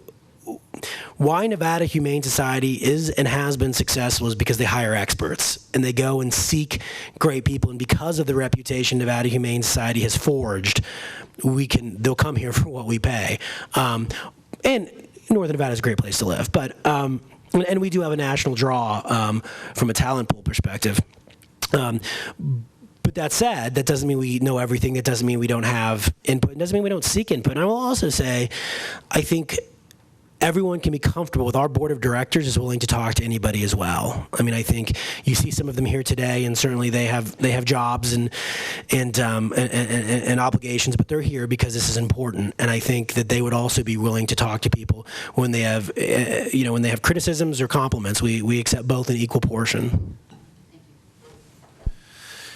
Kevin, if I'm not mistaken, I heard you say that you'd be happy to come back in front of us and give us updates. So I would like, if you're willing, and if we approve this lease, would you be willing to give us quarterly updates, at least through the completion of the new animal center? I would be happy to do that. Okay, and then a question for you, Randy. In our second reading and approval of the ordinance, the previous item, we deleted the current fee schedule from the CCMC. Do we need to approve a new fee schedule, or are we leaving that up to the discretion of the Nevada Humane Society, assuming that we approve the lease? Yeah. They have. I thought there was a They fee have their schedule. fee schedule There was as a part fee of the schedule. Is it attachment to? Yeah, it's not part of the lease. It's not an attachment to the lease. It's included in our packet, but it's not an attachment. Yeah, we would prefer not to have the... Well, the agreement says it has to be approved by this board. an annual fee schedule. That's the boilerplate of the So if we approve the lease, can we incorporate the fee schedule That's that in the- we have here as an attachment? Right, just make it part of your motion. Thank you. You know, on the fee schedule, the only important thing is that we can waive those fees. And I think that is written in the lease. I'll look at Marina and John to make sure that's true. I don't want to charge more, I want to charge less. I mean, if you look at Nevada Humane Society's model, our commitment is to not charge fees, but to get animals out. And certainly we have to exist, so we do have fees. But again, it's about getting animals out the door, not revenue. And again, our budget, which is on our website, on Charity Navigator, that bears out.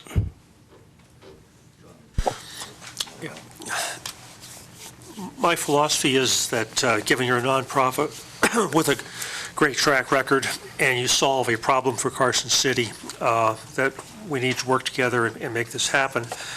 But looking at the way Washoe County is versus Carson City has addresses that are in Washoe County, not in Lyon County, but somewhat in Douglas County. Those people in northern Douglas and western Lyon County probably will use this facility in Carson City. Are we going to become a regional shelter, that sort of thing? No. Our commitment at this point, I can tell you how change happens. And I when I worked through Red Cross, all of this is true. It's by community or by statistical data area, by statistical data area. You can't be all things to all people. And I think that was an early lesson of sort of animal sheltering, is that if we are everything to everybody, then we can never make a difference. And this obligation is to the people of Carson City and the residents of Carson City.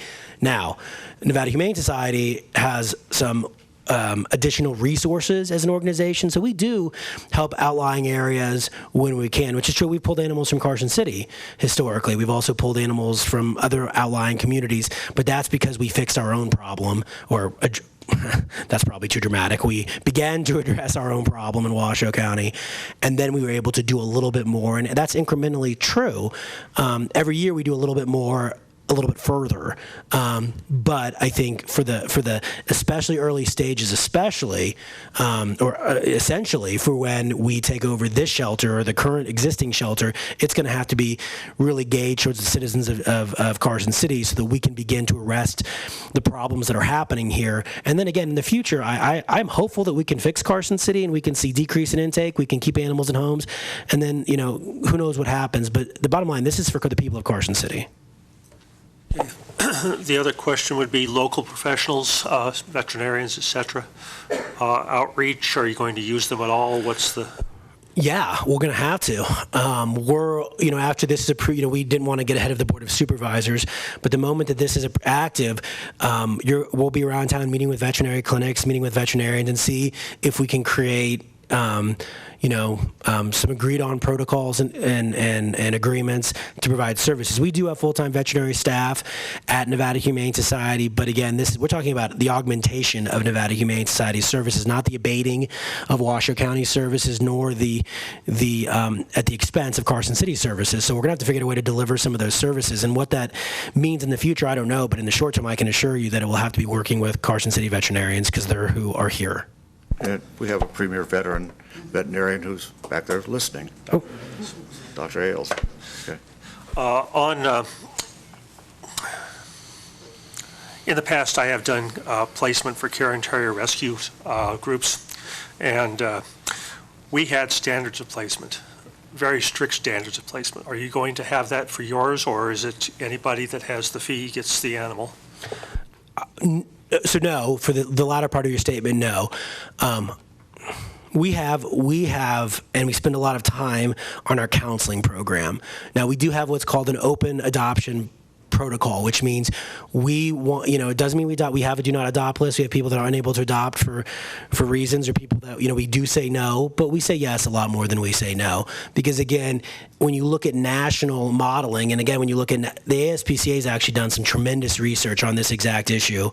And what's found is that the vast majority of homes are wonderful homes. People don't adopt pets to do bad things. It's simply not what happens. Again, that's a generalization. I'm sure it happens across the country, but we pride ourselves on having a counseling program which is designed to say yes if possible, but if it's not, we say no.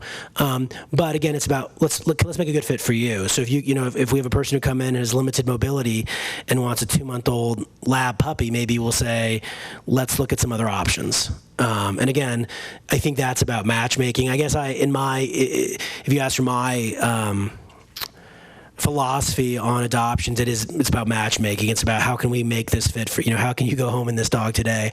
And making sure that we can make good fits, but appropriate fits too. And again, obviously all of us have dedicated our lives to this. The last thing we would ever want to do is put an animal in an inappropriate place where something bad happens. That's an anathema to us. Kevin, on page 3 of 17, Exhibit A, the independent contractor agreement, it says you shall provide sufficient staffing for the animal shelter. Basically, do you have a rough idea how many staff you will have, during the working day and in the evening? Do you have a rough idea? Yes. Well, so I should say yes and no.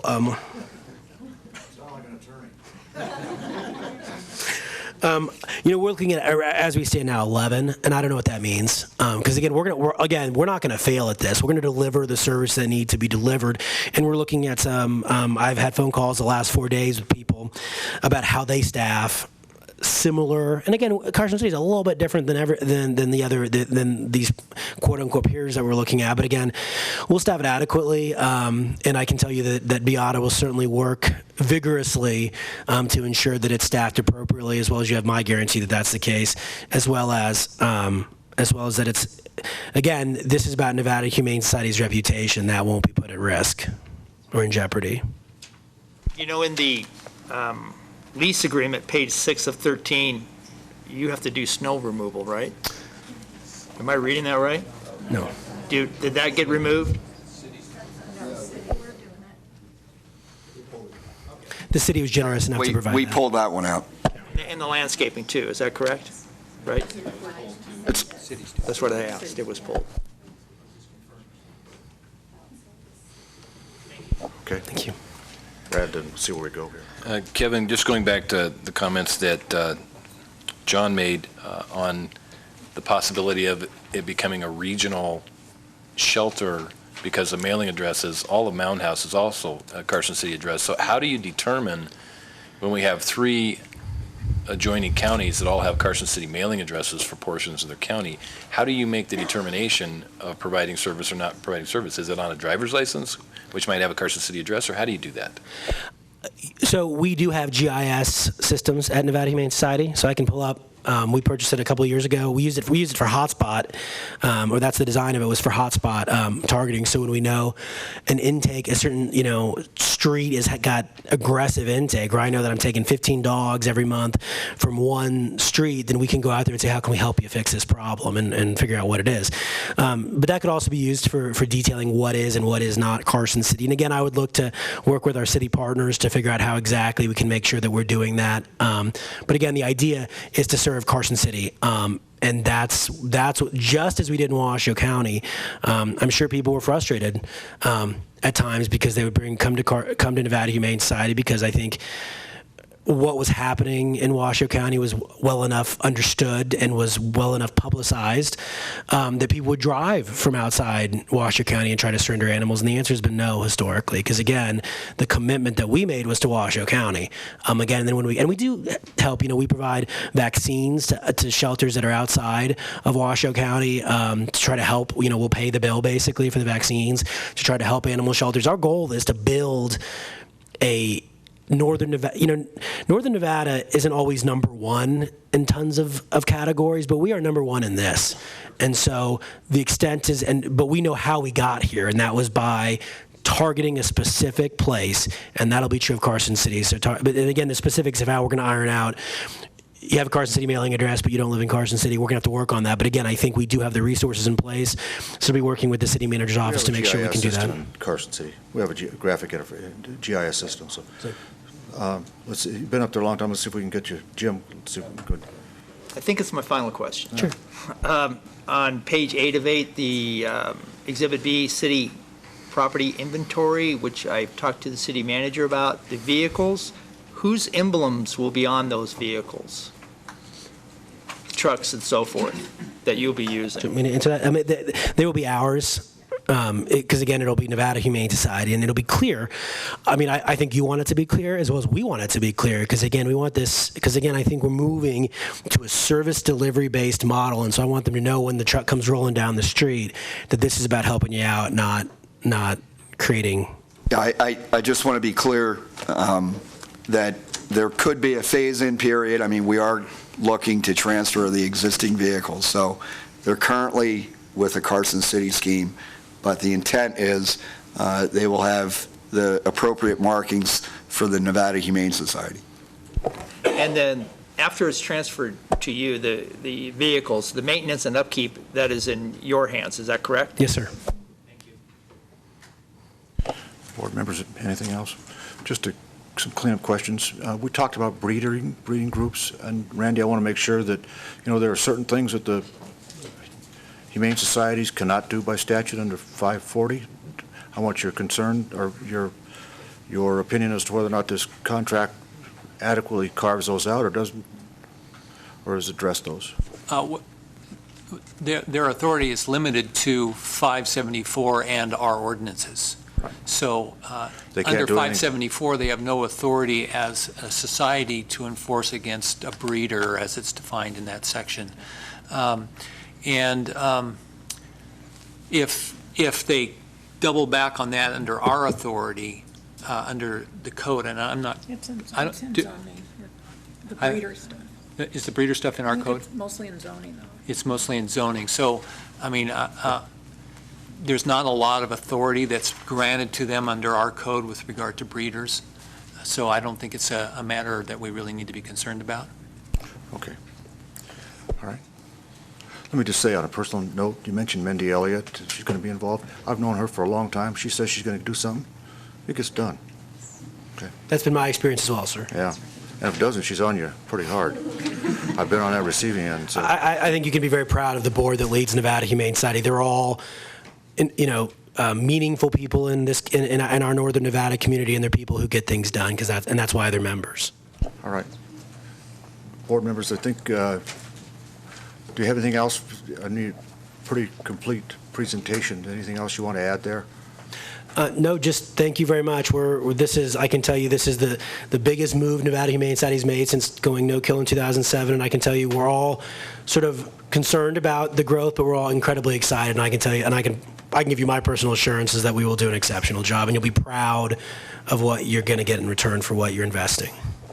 Senator Kekeffer's no lightweight in this issue either. No, he's not. All right. Jim, let's... Yeah, I just wanted to acknowledge our financial director, Nick, who gave us the printout of what expenses we've had and the effort he put into that and the explanations he gave to me. So I just want to say thank you. All right. Are we ready for public comment now? Okay. Now, Lisa, it's up to you if you want to come back up. Who's going to do it? Anybody? Public comment's up.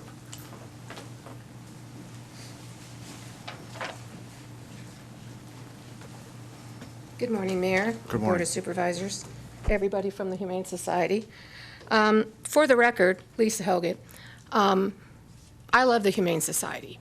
In the animal welfare industry in which I participate, the Humane Society is 5-star. I totally agree with that as an animal welfare agency.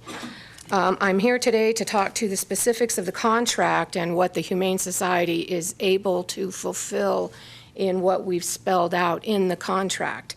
And I wrote down what was stated that Ben Kekeffer stated, and even what Mr. Ryan keeps referring to is that this is a partnership. However, the contract says it is not a partnership, a joint venture, etc., and that we are not supposed to consider it as such. Yeah, I think not to belabor the point, Lisa, but I think what's the contract is clearly an independent contractor by contract. But I think what's being said there is a partnership in terms of public-private partnerships, how they get along. It's not a legal partnership, but as the independent contractor agreement is. But I got you. So okay. All right. I would like to state that We've focused a lot on NRS 574. If you look at 574, the NHS is a nonprofit organization. The NHS is not an animal control organization, per their own website declaration. It further states that animal control services are provided through various government agencies and their primary function is that of public safety. The NHS also states that they are prohibited by law from accepting stray animals. As our only animal services facility, what's going to happen with our stray animals? Per Carson City Code, the Board of Supervisors amended Code 7.13.01, number 6 and 7, afforded the rights, for lack of a better word, contained in NRS 57404 to the Animal Service Manager and the Animal Services Officer. 57404 specifically states, arrest by members, agents, and officers of certain societies. It does not say societies for the prevention of cruelty to animals. Application, submission of fingerprints, et cetera, et cetera. The Nevada Humane Society does not meet the intent or written specifications of 57404. Specifically, the NHS has no authority to arrest in their own mission statement or under this NRS. The NHS has no training in the same manner as sworn peace officers, training specification, and as stated above, it is not authorized to do so. NRS 289 provides for the specifications and requirements for training for sworn peace officers. Lisa, if I could interrupt you right there, that what you just stated in 574.040 does not say a society for the prevention of cruelty to animals, but it refers back to 574.10 or 010, which does actually say for the purpose of preventing cruelty to animals. So it is incorporated under 574.010. If I can continue, though, I'll address that issue. Further, under 574.04, NHS has not, as of this date, submitted a complete set of fingerprints application persons to the Sheriff of Carson City. NHS does not have a suitable badge, nor required related status. NHS does not have 5 years' experience of performing the services required in the contract. They have been an excellent adoption and sheltering agency. They do not have 5 years' experience acting as a sole service provider for animal control services. They do not have 25 members associated, as is called for under 574.04. They have 16 members. And on page 2 of Exhibit A, section 2.7.2 of the agreement regarding policing efforts, including, I believe it's already been stated in portion, issuing of misdemeanor citations in a form approved by the city, but shall not unilaterally exercise the police power to arrest. There are no written specific specifications regarding what forms acceptable to the city are. Since NHS does not meet the qualifications or experience related under 574.04, nor quality as a certain society in this statute, I believe NRS 574.35 should be applied, which specifically states, enforcement by society for the prevention of cruelty to animals is prohibited. So, back to the original terminology that you referenced, that we are considering this a partnership with the city, but that's not what the contract is eluding that this contract is. Okay, if we would like to partner with the city, with the NHS, we should do what Washoe County is doing with them and let them provide their excellent service in Lisa, sheltering animals. let me understand then. Are you suggesting then that, is your recommendation then that we not engage in this contract with Nevada Humane Society? Yes, if we'd like to shorten everything and, prevent everybody from falling asleep, citing NRSs and statutes this and page number that. Well, so your answer is, I'm sorry. We should not forward this contract because NHS does not meet the specifications called for in 57404. All right, and on that question, I'm going to ask our counsel here, to respond to that.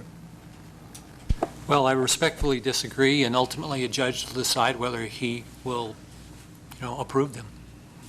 Okay, all right. Then I refer back to NHS is not an animal control organization, which you have deemed by your amended language change of amending the language to include policing, enforcing, and regulating. Okay. If their own statement, Okay. we are prohibited by law from accepting stray animals, what does an Animal Control Services Department do? They accept stray animals as well as owner surrenders, as well as providing for the health and care and welfare of wayward animals, or, as they said, which is very commendable, and they do it, and they do an excellent job, trying to keep the animal in the home. But what we're asking for our services, which are not defined in the contract anywhere, it's referred to as services, it's a general policing, impounding, enforcing. I don't believe it's clear of what we're getting for our money. There are no records indicating that any RFQs or RFPs have been solicited by any other agencies.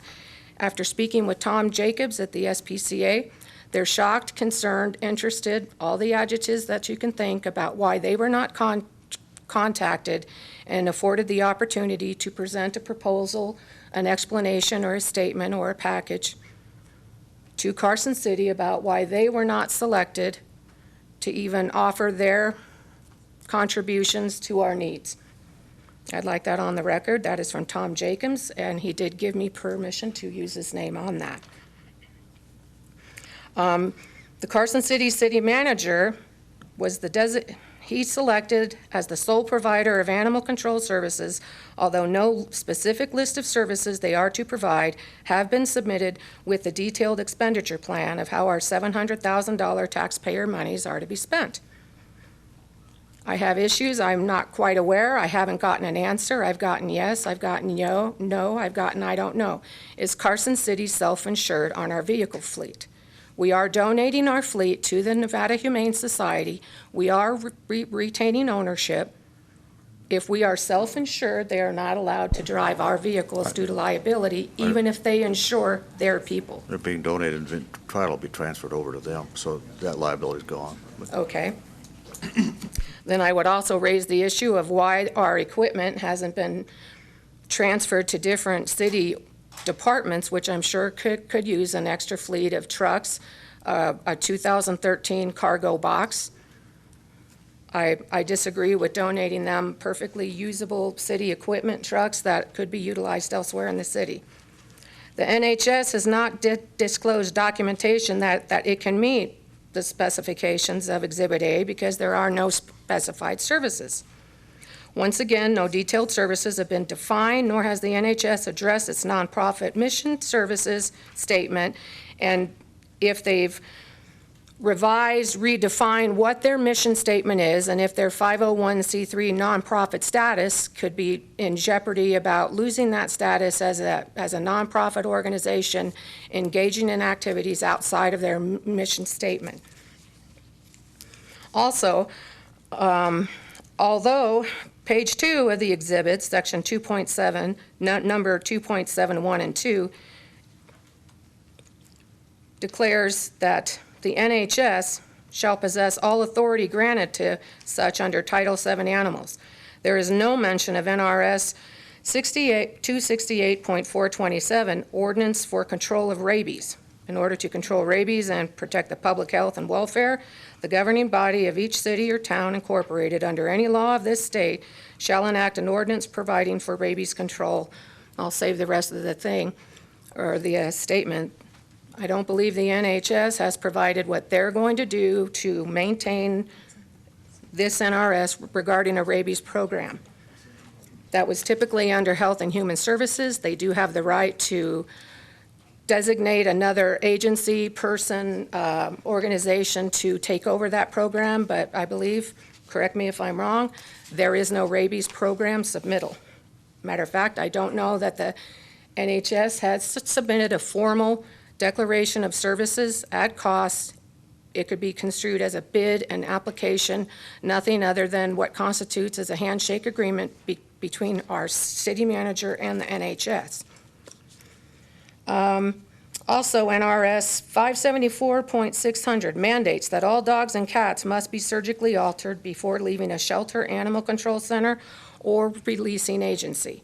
Since the NHS will be that sole facility in Carson City, are they going to spay and neuter all unaltered animals after the 5-day waiting period, or however long we choose to have the waiting period? I see the head shaking in the back on that one. Yes, the head shaking, yes, but go ahead. Whoops, excuse me.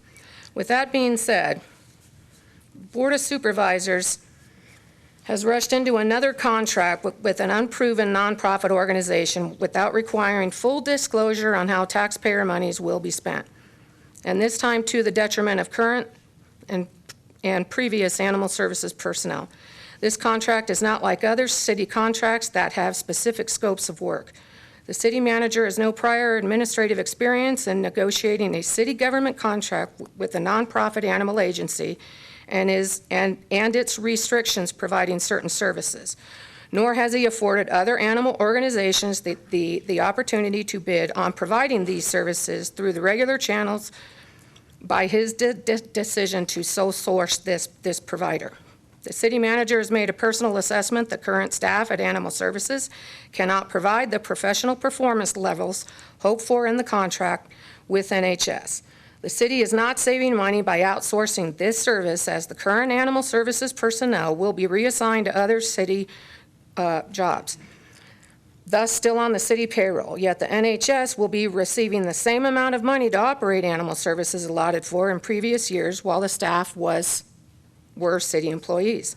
The agreement should be rejected due to lack of specifics of the services NHS is to provide, failure of the contractor, meaning NHS, to meet multiple NRS statutes, and the NHS's own inability to provide services required of an animal control services department due to their nonprofit status and their own lack of experience.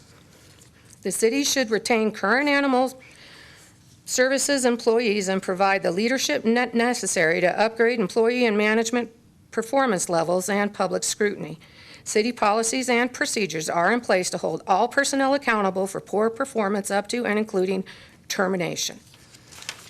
My recommendation would be to literally enter a partnership with the Nevada Humane Society because of their excellent service that they have done for years in conjunction with, not in lieu of, Washoe County.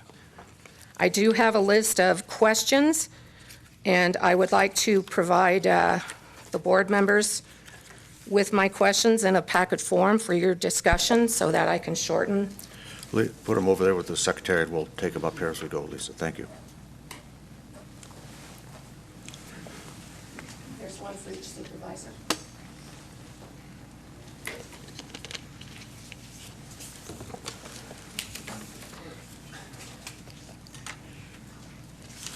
I think that covers the major concerns. I believe the Carson City taxpayers do want a partnership. I don't have a problem with the NHS.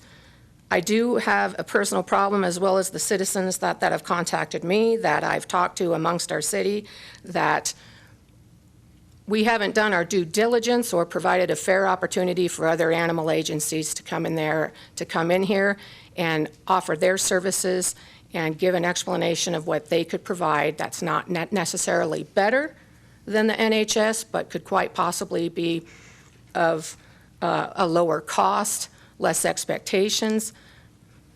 But we didn't afford them the opportunity, and I'm totally against not affording various agencies the chance to bid on this. And like I say, once again, I do commend the NHS on their efforts in the animal sheltering and welfare industry. They are excellent, but they are not the only excellent source out there. Thank you. Okay, further public comment? Yes, ma'am, come on up. Good morning, or good afternoon now. Good afternoon. Canyon White. I have some questions and concerns. I'm just a citizen. I also agree with the Nevada Humane Society does a fantastic job. I do not think it is for this city. This city already has a capable animal services that just got a $194,000 donation because of their good services, because of the hard work that they do. That means something. The Humane Society reputation, they say it's at risk, but the public safety is at risk because the Humane Society has no animal services officers. They decided not to have that when they moved into their new building. They discharged all of their animal services officers. And they also discontinued the pups on parole, which Carson City took on. They discontinued that, gave it to Carson City to take over. And I think the problem is not the Carson City Animal Services, it's the people who are hiring the managers to manage the service. The shelter, there have been 5 managers in the last 7 years. All of them have been fired. So it's not the shelter, it's the people that are hiring the managers that the managers decide what to do. So by taking on this whole thing, because people don't know how to hire, that's a big problem. So I think the people who are hiring need to have a big, take a look at that, who's hiring. Also, I see here under the budget preparation worksheet, right on top is gifts and donations. For 2014, it says $70,000. What's happening to the $194,000 that was donated? Where is that going? I think that was done by, correct if I'm wrong, but I think that was an estate distribution, or what was that? A gift from a trust, from a decedent's estate, I think. Go ahead. So actually, what you're looking at are the expenses. Okay. We received the $194,000 in revenues. Okay, So that'll be on a different sheet. Oh. It's on, right, this is what we've spent so far. So we received that money this fiscal year. It wasn't budgeted. Right. So what we'll do is we'll augment the budget for that unanticipated revenue that we received this year Okay, and add it to that. Okay, but what happens to that? If it, Nothing happened. Right, okay. Right.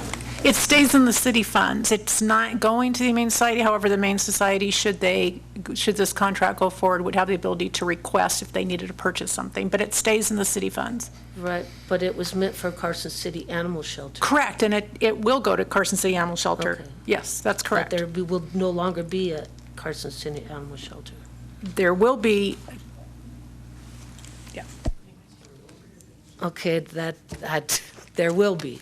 Well, But understand. as of October 1st, this is when this is supposed to change over, so, Actually, I think that, Randy, you correct me if I'm wrong, but there will be a Carson City Animal Services Shelter. The city charter, and I wasn't around when it was done, kind of wish I was just born then, but in 1969, I was born I was here. But the actual charter actually speaks to the ability to enter into this contract that we're doing here today, or potentially doing here. I mean, and that's, since 1969, that authority's been in existence. And so I think we have to remember that, this has been contemplated for a long time, never been exercised, but it's been contemplated. There's nothing, the city will still be providing animal services. It's just doing it through a contractor. but, well, I want to know who's going to come at 3 in the morning when I'm being chased by a pit bull. Yeah. Usually it's animal control officers, not the sheriff. No. And the Humane Society do not have officers trained to do that as of October 1st or whenever this will trade over. They said they would have people here 24 hours a day to answer questions like that and to take those issues up. Well, I would like to know from you, because you're giving it to them. You should know that. They should have told you that. Unless I'm wrong, I mean, we've been at this for a while, that's what they said they would do about an hour ago. Okay. so I should ask them. You may, but Mr. Mayor, it's similar to any contractor who's providing services to the community. They have an obligation to fulfill the requirements in the contract, and they will. And we will hold them accountable to it, and I am absolutely confident and certain that if you are chased at 3 a.m. by a pit bull and you call dispatch, someone will be there. Well, those are my questions and concerns. thank you very much. You're very articulate. Thank you very much. Okay, further public comment? Gary, Dr. Ailes. I'm Gary Ailes from Sierra Veterinary Hospital, and I can say I don't have a dog in this fight. I'm not too. So, reality is we have a contract to provide veterinary services to animal services at this point, and I wanted you to know that we're fine with terminating that should this go forward. We have no problem with it, and frankly, I think it's a great step in a good direction. Thanks. And thanks, Gary, for all you do on our community for a long period of time. Okay. All right, further public comment? Anybody? All right, we're going to bring it. Oh, go ahead. My name's Patty Stewart. I'm Hi, a Patty. CASI volunteer and a volunteer at our current animal shelter. Walk the dogs and pet the kitties. And I just want to thank the Board of Supervisors and our city manager for seeing the problem, looking for the solution. And I think that the Nevada Humane Society offers us a lot of services that the city couldn't provide. I mean, you just don't have the money available. They have the opportunity to get grants from foundations that the city doesn't have access to. And so I think it's a step in the right direction for Carson City, but mainly for our animals.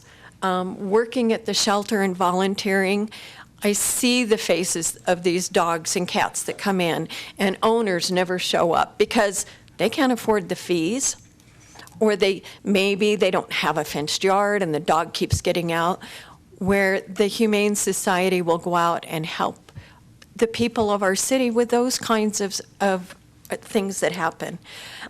Change isn't always easy, and I know that we all get attached to our city employees because we've worked with them and we've volunteered with them.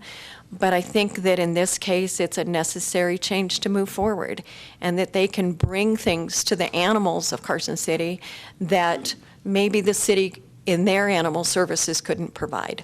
So I am totally in favor of it. I look forward to raising funds to help them as a CASI volunteer, and to be a volunteer in the new shelter. Thank you. Thank you, Patty. Other public comment? Hi, Mindy. Thank you, Mr. Mayor and Board of Supervisors. I'm not going to belabor the issue. My name's Mindy Elliott. I am a board member for the Nevada Humane Society. I want to thank you for making recommendations to the Community Committee. Senator Kekeffer is excited to be down here on a quarterly basis to meet with the citizens and provide us with a liaison. We are also going to be amending our bylaws to make sure there's at least 2 members from Carson City that will serve on our board of directors. I just have a couple of things that I wanted to say on behalf of the board. Our reputation is so important to us. We have been successful because of that. And this board is a professional board.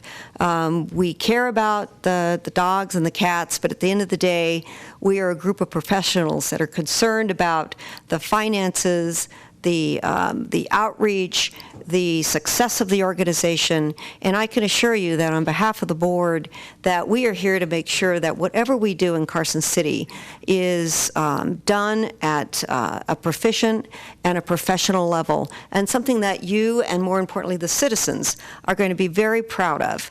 These are taxpayer dollars. I have shepherded taxpayer dollars throughout my career, and I think that I understand and respect the decision that's being made today. And I just want you to know that this board has embraced what we're going to be hopefully entering in with this agreement.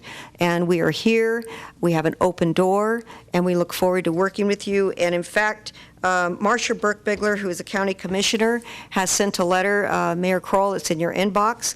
She says, as a dear Carson City Board of Supervisors, as a Washoe County Commissioner, I have seen firsthand the power of a public-private partnership with the Nevada Humane Society. Since 2007, Washoe County has seen a precipitous drop in unnecessary euthanasia, a dramatic increase in animal adoption, and a transformation of our community. Washoe County boasts a 93% live release rate, amongst the highest in the nation. In 2012, Washoe County was declared the safest place to be a dog or a cat in the nation. This is a result of the county's partnership with NHS. Washoe County is a special place to live. Our stewardship of animals is emblematic of this reality. Washoe County is proud of its place as a leader in animal welfare. Sincerely, Marcia Burke-Bigler, Board of County Commissioners. You know, I put my money where my mouth is. I lost my best friend, Fargo the Wonder Dog. And I think that those types of investments and those types of endowments are going to be used down here. I've already talked to my family. I said, listen, they're expanding, hopefully expanding our services. We need to put a little bit more money to help other border collies. So those are the types of investments, and these are the type of people that you're going to be getting.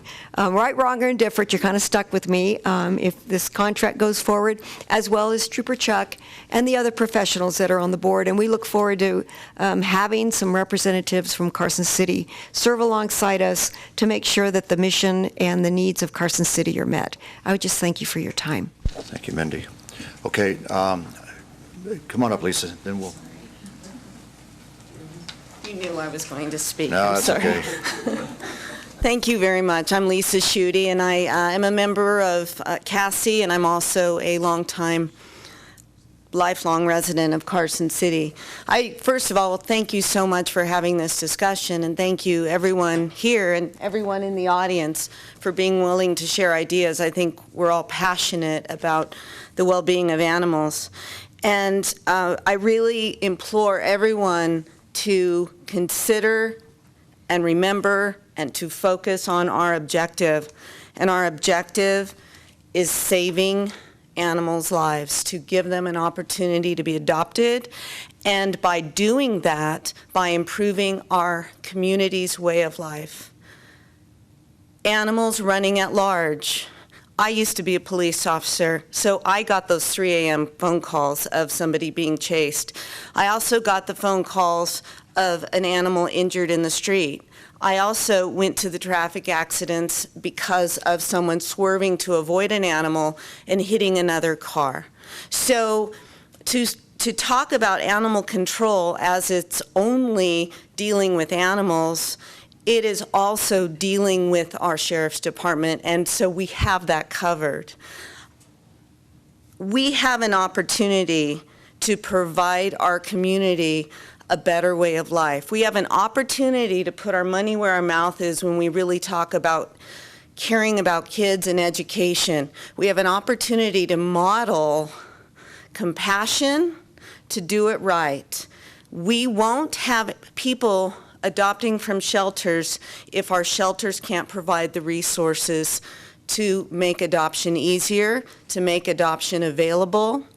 This partnership with the Humane Society offers opportunities for just a plethora, not a cool word, of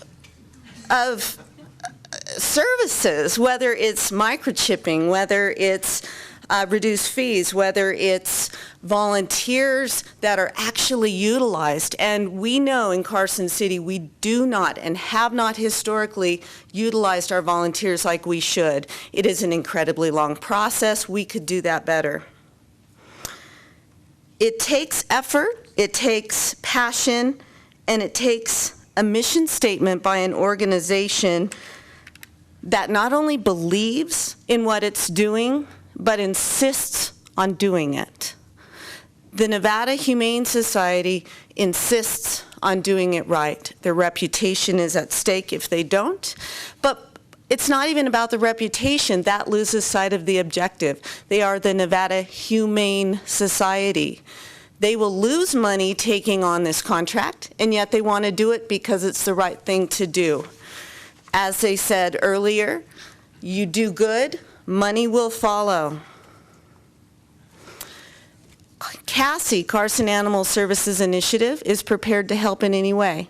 We see this as an opportunity to team with, to assist, to help them be successful. This is about the animals. I really appreciate your time. Thank you for having this tough conversation.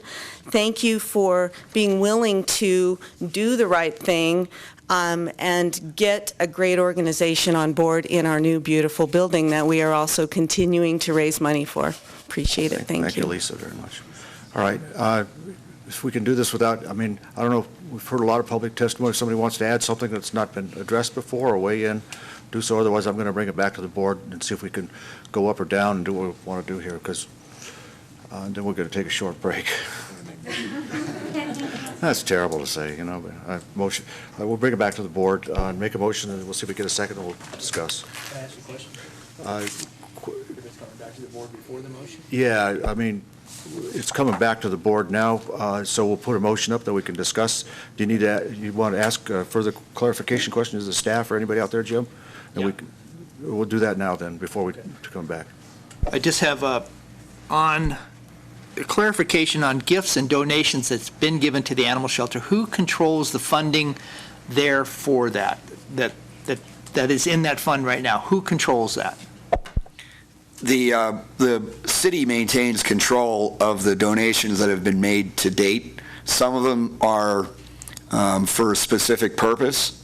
I think Kevin in his presentation alluded to a similar concept.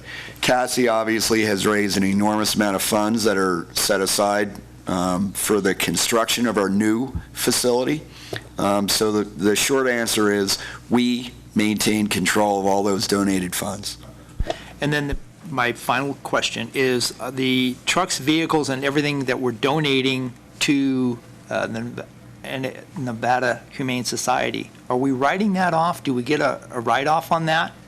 Is that correct? If I could, Supervisor Shirk, we're going to tee that up as the next item.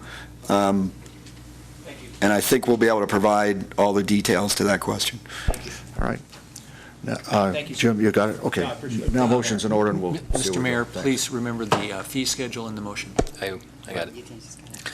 I move to approve a lease and professional animal services and enforcement agreement consisting of a lease, including Exhibit A, marked late material, item 24B, and a two-page document labeled standard adoption fees that was part of our staff package, in addition to a third page of a fee schedule marked late material, item 24B, between Carson City and the Nevada Humane Society, a private, nonprofit Nevada corporation, and a society for the prevention of cruelty to animals, incorporated under NRS 574 for animal services operation, direction, supervision, regulation, policing, and enforcement. Motion by Supervisor Binkowski, second by Supervisor Abott on the motion. Discussion. Discussion's in order. One thing, I do want to comment on the late material. I do appreciate everything that was changed was highlighted in red. It's easier to read, and it was just very thorough in the way this was presented to us, and I do appreciate that. And thank you very much for that. I just wanted to note that NRS 574.040 is specific only to the power to arrest. And since we have not provided the power to arrest as part of this lease and scope of work, I don't believe that it applies. And also pertaining to the cost of doing this, we've received documents here that show that we're not going to even cover the hard operating costs of the Nevada Humane Society to implement this program. So I believe that we're getting a good value for what we're paying for, in addition to significantly upgrading the level of service that we'll be able to provide. So I intend to vote for this. And I'd just like to make a comment that the Nevada Humane Society is part of a national organization. And as was mentioned earlier, they are modeling their program after the program in Nebraska. And that was an award-winning program that provided animal control services. So, I feel that what we're doing, I misspoke, not national. Thank you. I feel that what we're doing is well-founded, and with proper supervision, which plenty of that will be provided, we'll get where we need to go. I think they're going to do a great job, too, NHS. I think, Kevin, his presentation was great. I think there's some lingering doubt in some people's mind as to the sufficient staffing that may come, but I think eventually it will come here. I think we'll do far better than we have in the past. I think we're stepping forward in the right direction. I think it can help our community. I appreciate the effort that's gone into this. There were some great questions raised here and great concerns, but if we evaluate where we've been and the opportunity to where we may get to, I think we have to take the leap of faith and vote on this, because where we've been has not been good. And I think this is the right thing to do at this juncture. Thank you. Yeah, I'll just say, what Carson City has to market it, one is its people, and two is its quality of life. My sense is, and my firm belief is that with the development of a new animal shelter and the services of the Nevada Humane Society, we're going to vastly improve the quality of life for not only our residents but our animals in this community. And it's a step in the right direction. It's not just a step; it's a big step. Somebody once said when John McKenna and I were on the school board, when you're going to the moon, you make small corrections. This is kind of a small, but it's a large correction, and I think it's the right thing to do for our community, and I look forward to working with all of you on the board out there, and particularly working with Senator Ben. I know where his heart is on this. All right, on the motion, all in favor signify by saying aye. Aye. Opposed, nay. Carried unanimous. Okay, now we're going to, at the pleasure of the chair, we're going to take about 3 minutes, and we'll be back to take up the next donation.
going to call the meeting of the Board of Supervisors back to order if we can.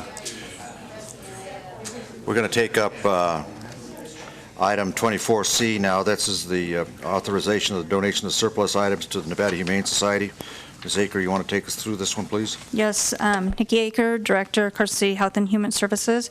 So this is for the adoption of the resolution authorizing the donation of surplus items to the Nevada Humane Society, since we now have approved the lease and the agreement. And for clarification, surplus items, it's not extra items that are out there. They're items that are necessary for the operation of services out there.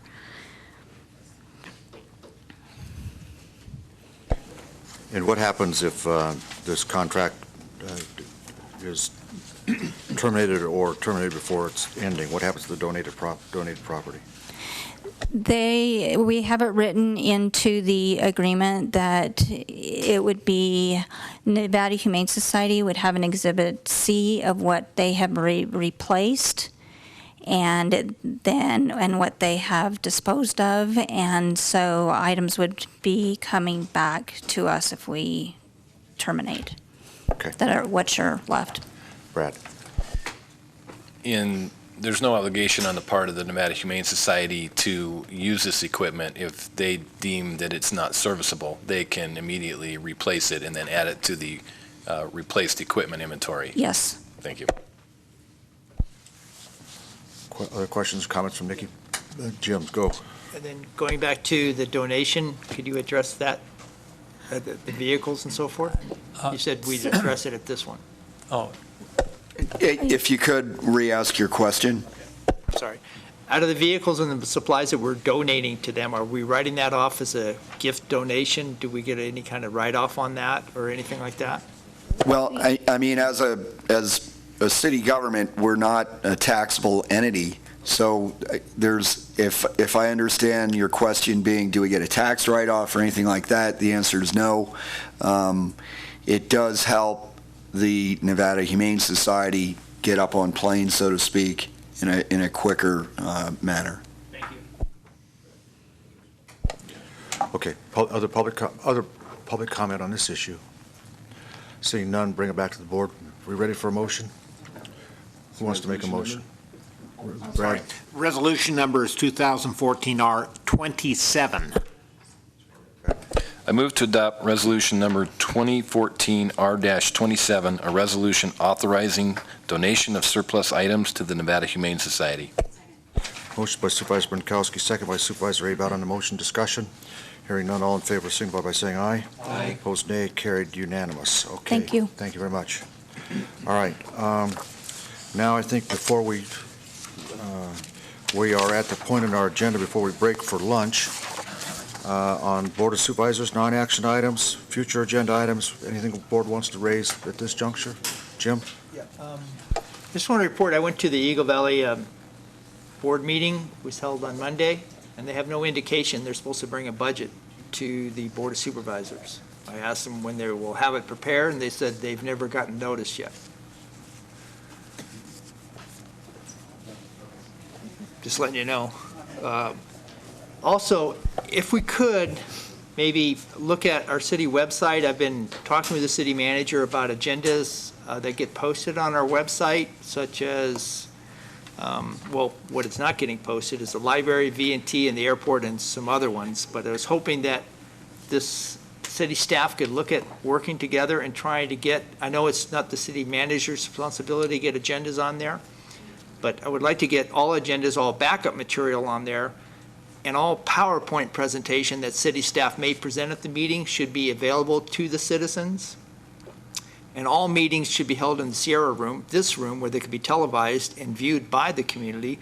We're having meetings at the library, we're having meetings in the Bonanza Room, and we're not getting everything televised where citizens can see this. And some things aren't, the airport and V&T is not getting on our calendar as well. I think if we could make a combined effort to get all these agendas and backup material and any presentation by staff into and available to the citizens of our community would be helpful. If that's possible, I think that's a great step that we could do as a city for our citizens. That's my suggestions. And I think in following up with that, I think, Jim, it is a good suggestion. I think, those of us who sit on these boards will need to take that back to those boards because we're one side of this issue, need to take it back to the boards, and I think it's a point well taken, so. Okay. Thank you. Anything else? Correspondence? Yeah, you want to read it? Go. Under correspondence to the Board of Supervisors, we received a copy of a letter that a resident of Carson City wrote to the governor, and I'd like to read it into the record because I think that it exhibits leadership qualities that we should recognize. So it says, "Dear Mr. Sandoval, I am writing to you hoping that you can try to get the Mountain Ridge All-Star Little League team to come to the 150th Nevada Day Parade. You know the team that went to the Little League World Series. I think they should be in the Nevada Day Parade because they are so important to every Little Leaguer and every Little League. It also is so important to our state because it was the very first time that a Nevada team has been in the Little League World Series. They were my heroes. When they lost to Chicago, I was crying for their loss.